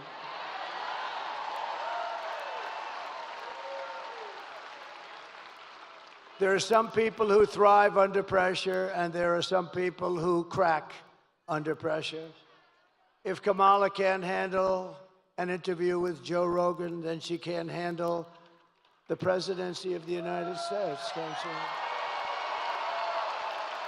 She will get completely overwhelmed, meltdown, and millions of people will die. No, we can't have this. It's not a charity event running for president or being president. This is an election for the biggest and toughest job in the history of the world. There's no job tougher, bigger, more important. We can change the whole world, and for the positive, for the positive.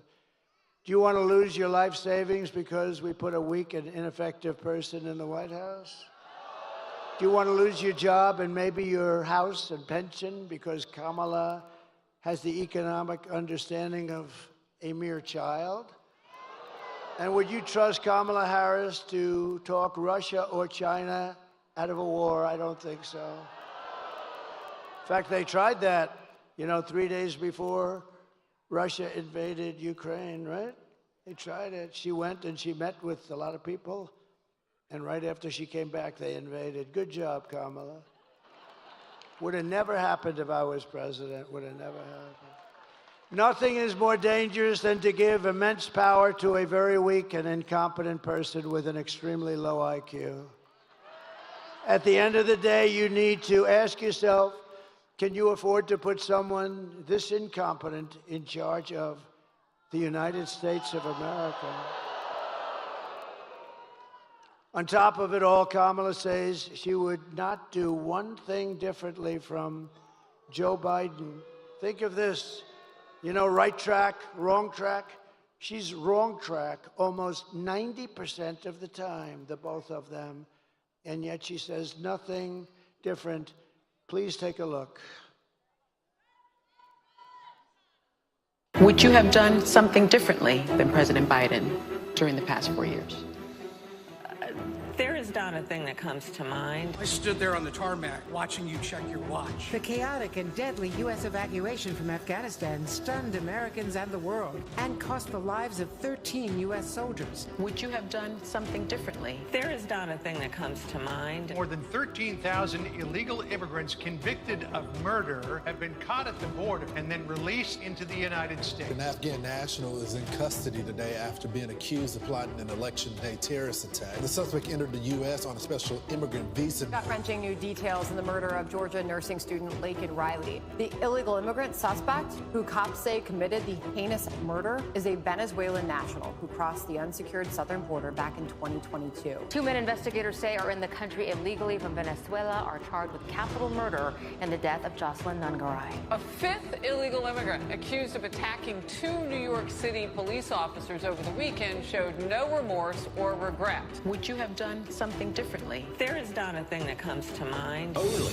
18% say the economy is in excellent or good condition. US inflation has hit a new 40-year high, increasing by 9.1% over the financial year. Authorities saying Train de Aragua, which has been linked with more than 100 criminal investigations here in the U.S., has now been found operating its criminal enterprise in apartment complexes. Were you the last person in the room? Yes.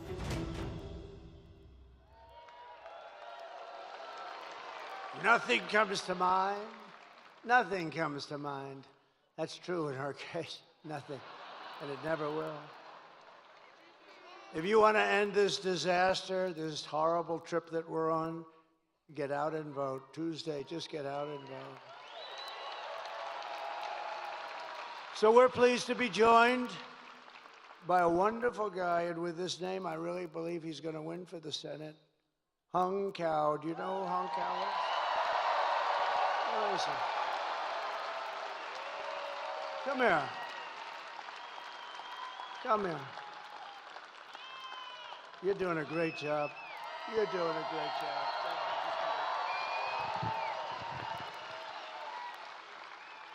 You know, sir, the Italians make this car called Fiat, and it made me think of something. You know what Fiat stands for? Fix it again, Trump.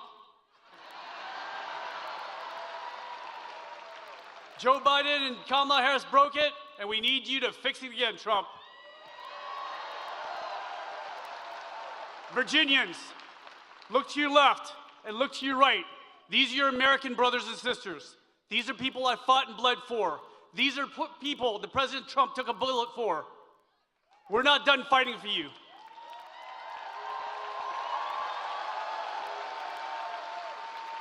So on Tuesday, when we go out, unlike the left, we're not going to vote for the hatred of one man. We're going to vote for the love of God, for the love of family, and love of country.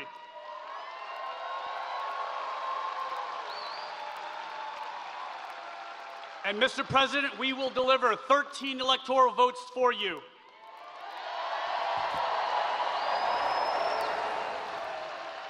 And I'll stand by your side as the next U.S. Senator from the Commonwealth of Virginia, because we need you to fix it again, Trump.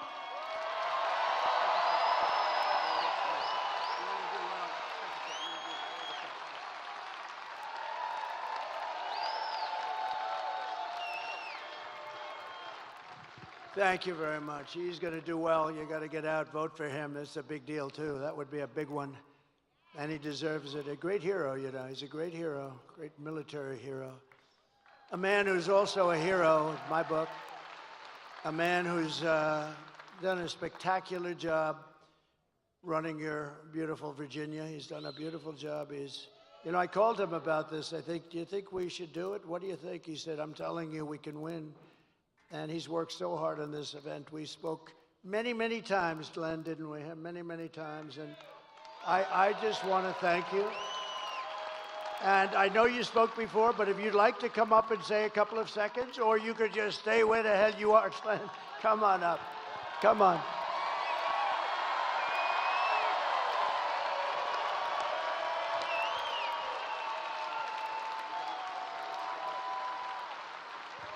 Come on, Virginia. We had the greatest economy in the world, and Kamala Harris and Joe Biden broke it, and Donald Trump will fix it. We had the most secure border in the history of America, and Kamala Harris broke it, and Donald Trump will fix it.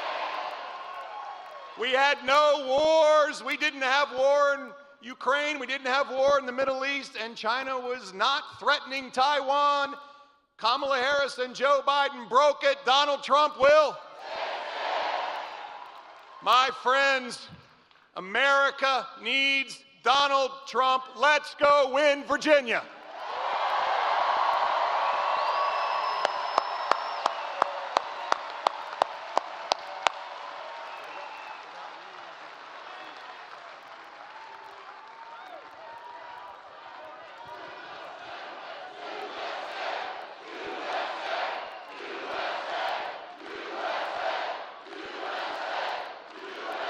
Thank you, Glenn. You got a great governor. You have a great governor and a great guy. Thank you very much. Also with us, Lieutenant Governor Winsome Sears, Lieutenant Governor. Thank you very much. Great honor to have you. Thank you very much. Your Attorney General, Jason. Where's Jason? What a job, Jason. What a job you're doing. Thank you, Jason. Good job. Good victory we had, too, huh? Had a big victory on the voting. That was at the Supreme Court. That was a good victory. Wow. Also, members of Congress, friends of mine, warriors, are always fighting and winning. We win a lot in Congress. Ben Klein and Morgan Griffith, thank you very much. And congressional candidate John McGuire. John, thank you very much, John. Good luck. And a special guy who's really doing a job, Rich Anderson, Virginia GOP chairman. Thank you, Rich, good job. What do you think, Rich, we're gonna make it? You're gonna win here, huh? You better work, we gotta. Good job, thank you, Rich, very much. And we have RNC Chair Michael Whatley is here. Michael Whatley, what a job he did. He's doing a job. Thank you, Michael. You know, Michael was the head of the GOP in a place called North Carolina, and we won it easily, and there was no theft. He had 601 lawyers working. I said, that's the guy I like for this. And I said, you don't have to worry about the votes, just worry about the theft. And that's all I had, because we got plenty of votes. We got so many votes, but we want more. Michael, say hello, please. Just raise that beautiful hand. Thank you very much. He's doing a great job. And one of the greatest entrepreneurs in America, Mr. Steve Witkoff. He's a great gentleman. Thank you, Steve, wherever you may be. Thank you, Steve. Most generous guy. But here are the facts. Kamala is a radical left Marxist, rated even worse than crazy Bernie Sanders himself. Even worse than Pocahontas, I would say.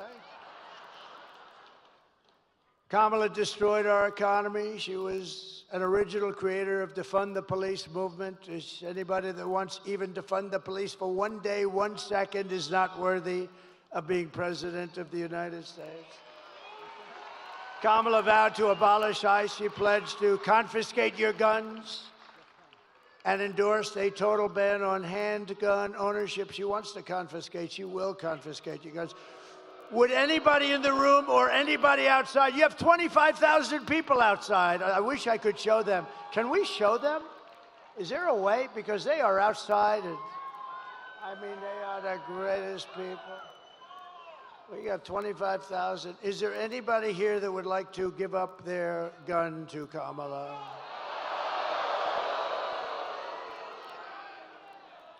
She even called for free sex changes for illegal aliens in detention at taxpayer expense. And perhaps worst of all, she never worked at McDonald's. Can you believe it? A liar. She's a liar. In conclusion, with your vote this November, we are going to fire Kamala, and we're going to save America. We will cut your taxes, end inflation, slash your prices, raise your wages, and bring thousands of factories back to America and back to Virginia. We're going to get them here for you, Glenn. You're going to have so many factories, you're going to say, please, Mr. President, we can't handle it anymore. We have too many jobs. He's going to come to Washington with Hung. He's going to bring Hung Cao, and they're going to say, we have to see the president. And they're going to say, Mr. President, Virginia cannot handle so much business. We cannot handle it. You're getting too many companies wanting to come in. It's too much. I'll say, I'm sorry, Glenn. I want them to keep coming. Anyway, thank you, Glenn, for doing a job. This was a great thing. What a great job you did. This is really, really great.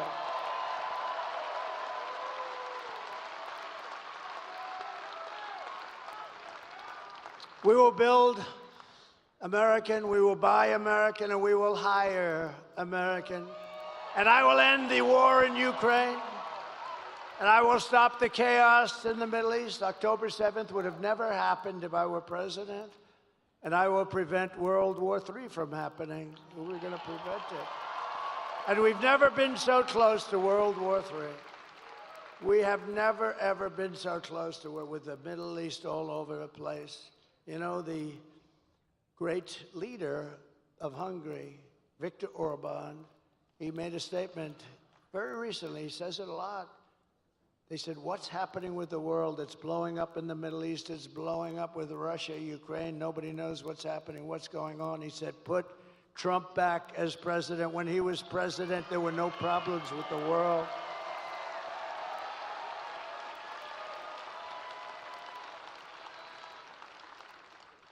We will crush violent crime and give our police the support, protection, resources, and respect they so dearly deserve. And we will strengthen and modernize our military. I rebuilt our entire military. Then we gave a nice chunk of it to Afghanistan. How'd you like that? What a horrible time. I think it was the lowest point in the history of our country. 13 dead soldiers. I got to know their parents and relatives a lot, really well. They wouldn't even call them, they've never gotten one call from Kamala or Crooked Joe. Never got a call. Think of it. We left billions of dollars of equipment behind. They had a parade the other day. Wasn't that nice, showing our equipment that they got from the stupid American leader? They had a parade, yeah, through their main boulevard, showing brand new armored vehicles, brand new tanks, brand new goggles, you know? Thank you.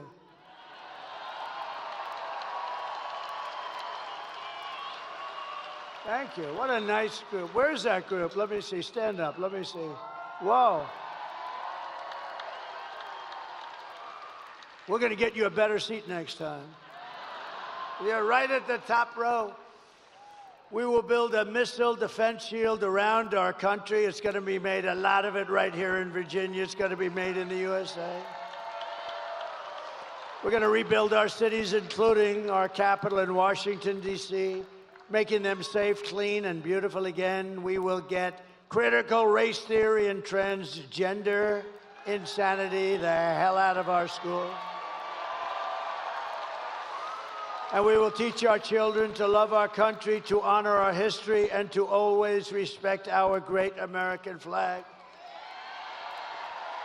I will defend religious liberty. I will restore free speech, and I will defend the right to keep and bear arms.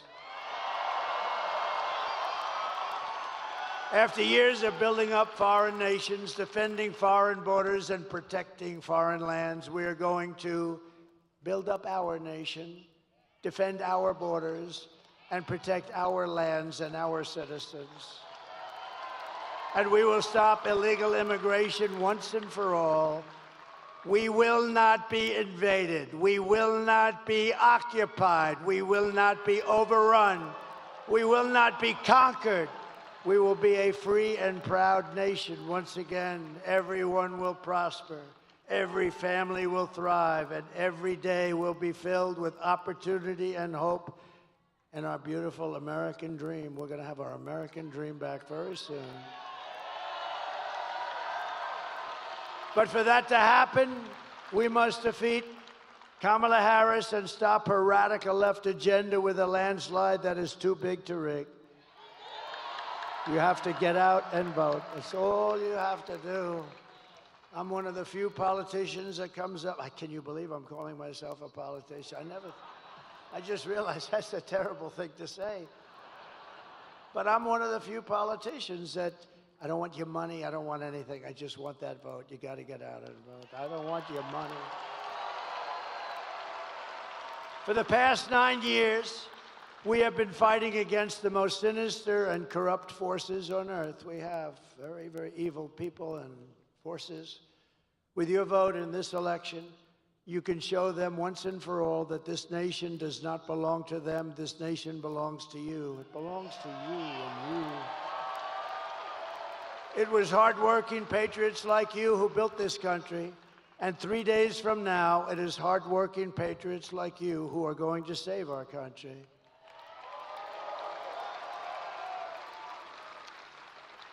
After all we have been through together, we stand on the verge of the 4 greatest years in American history. They will be great years, and we're starting from so far behind, but they will be great years. With your help, from now until Election Day, 4 days, even less, we will restore America's promise, and we will take back the nation that we love.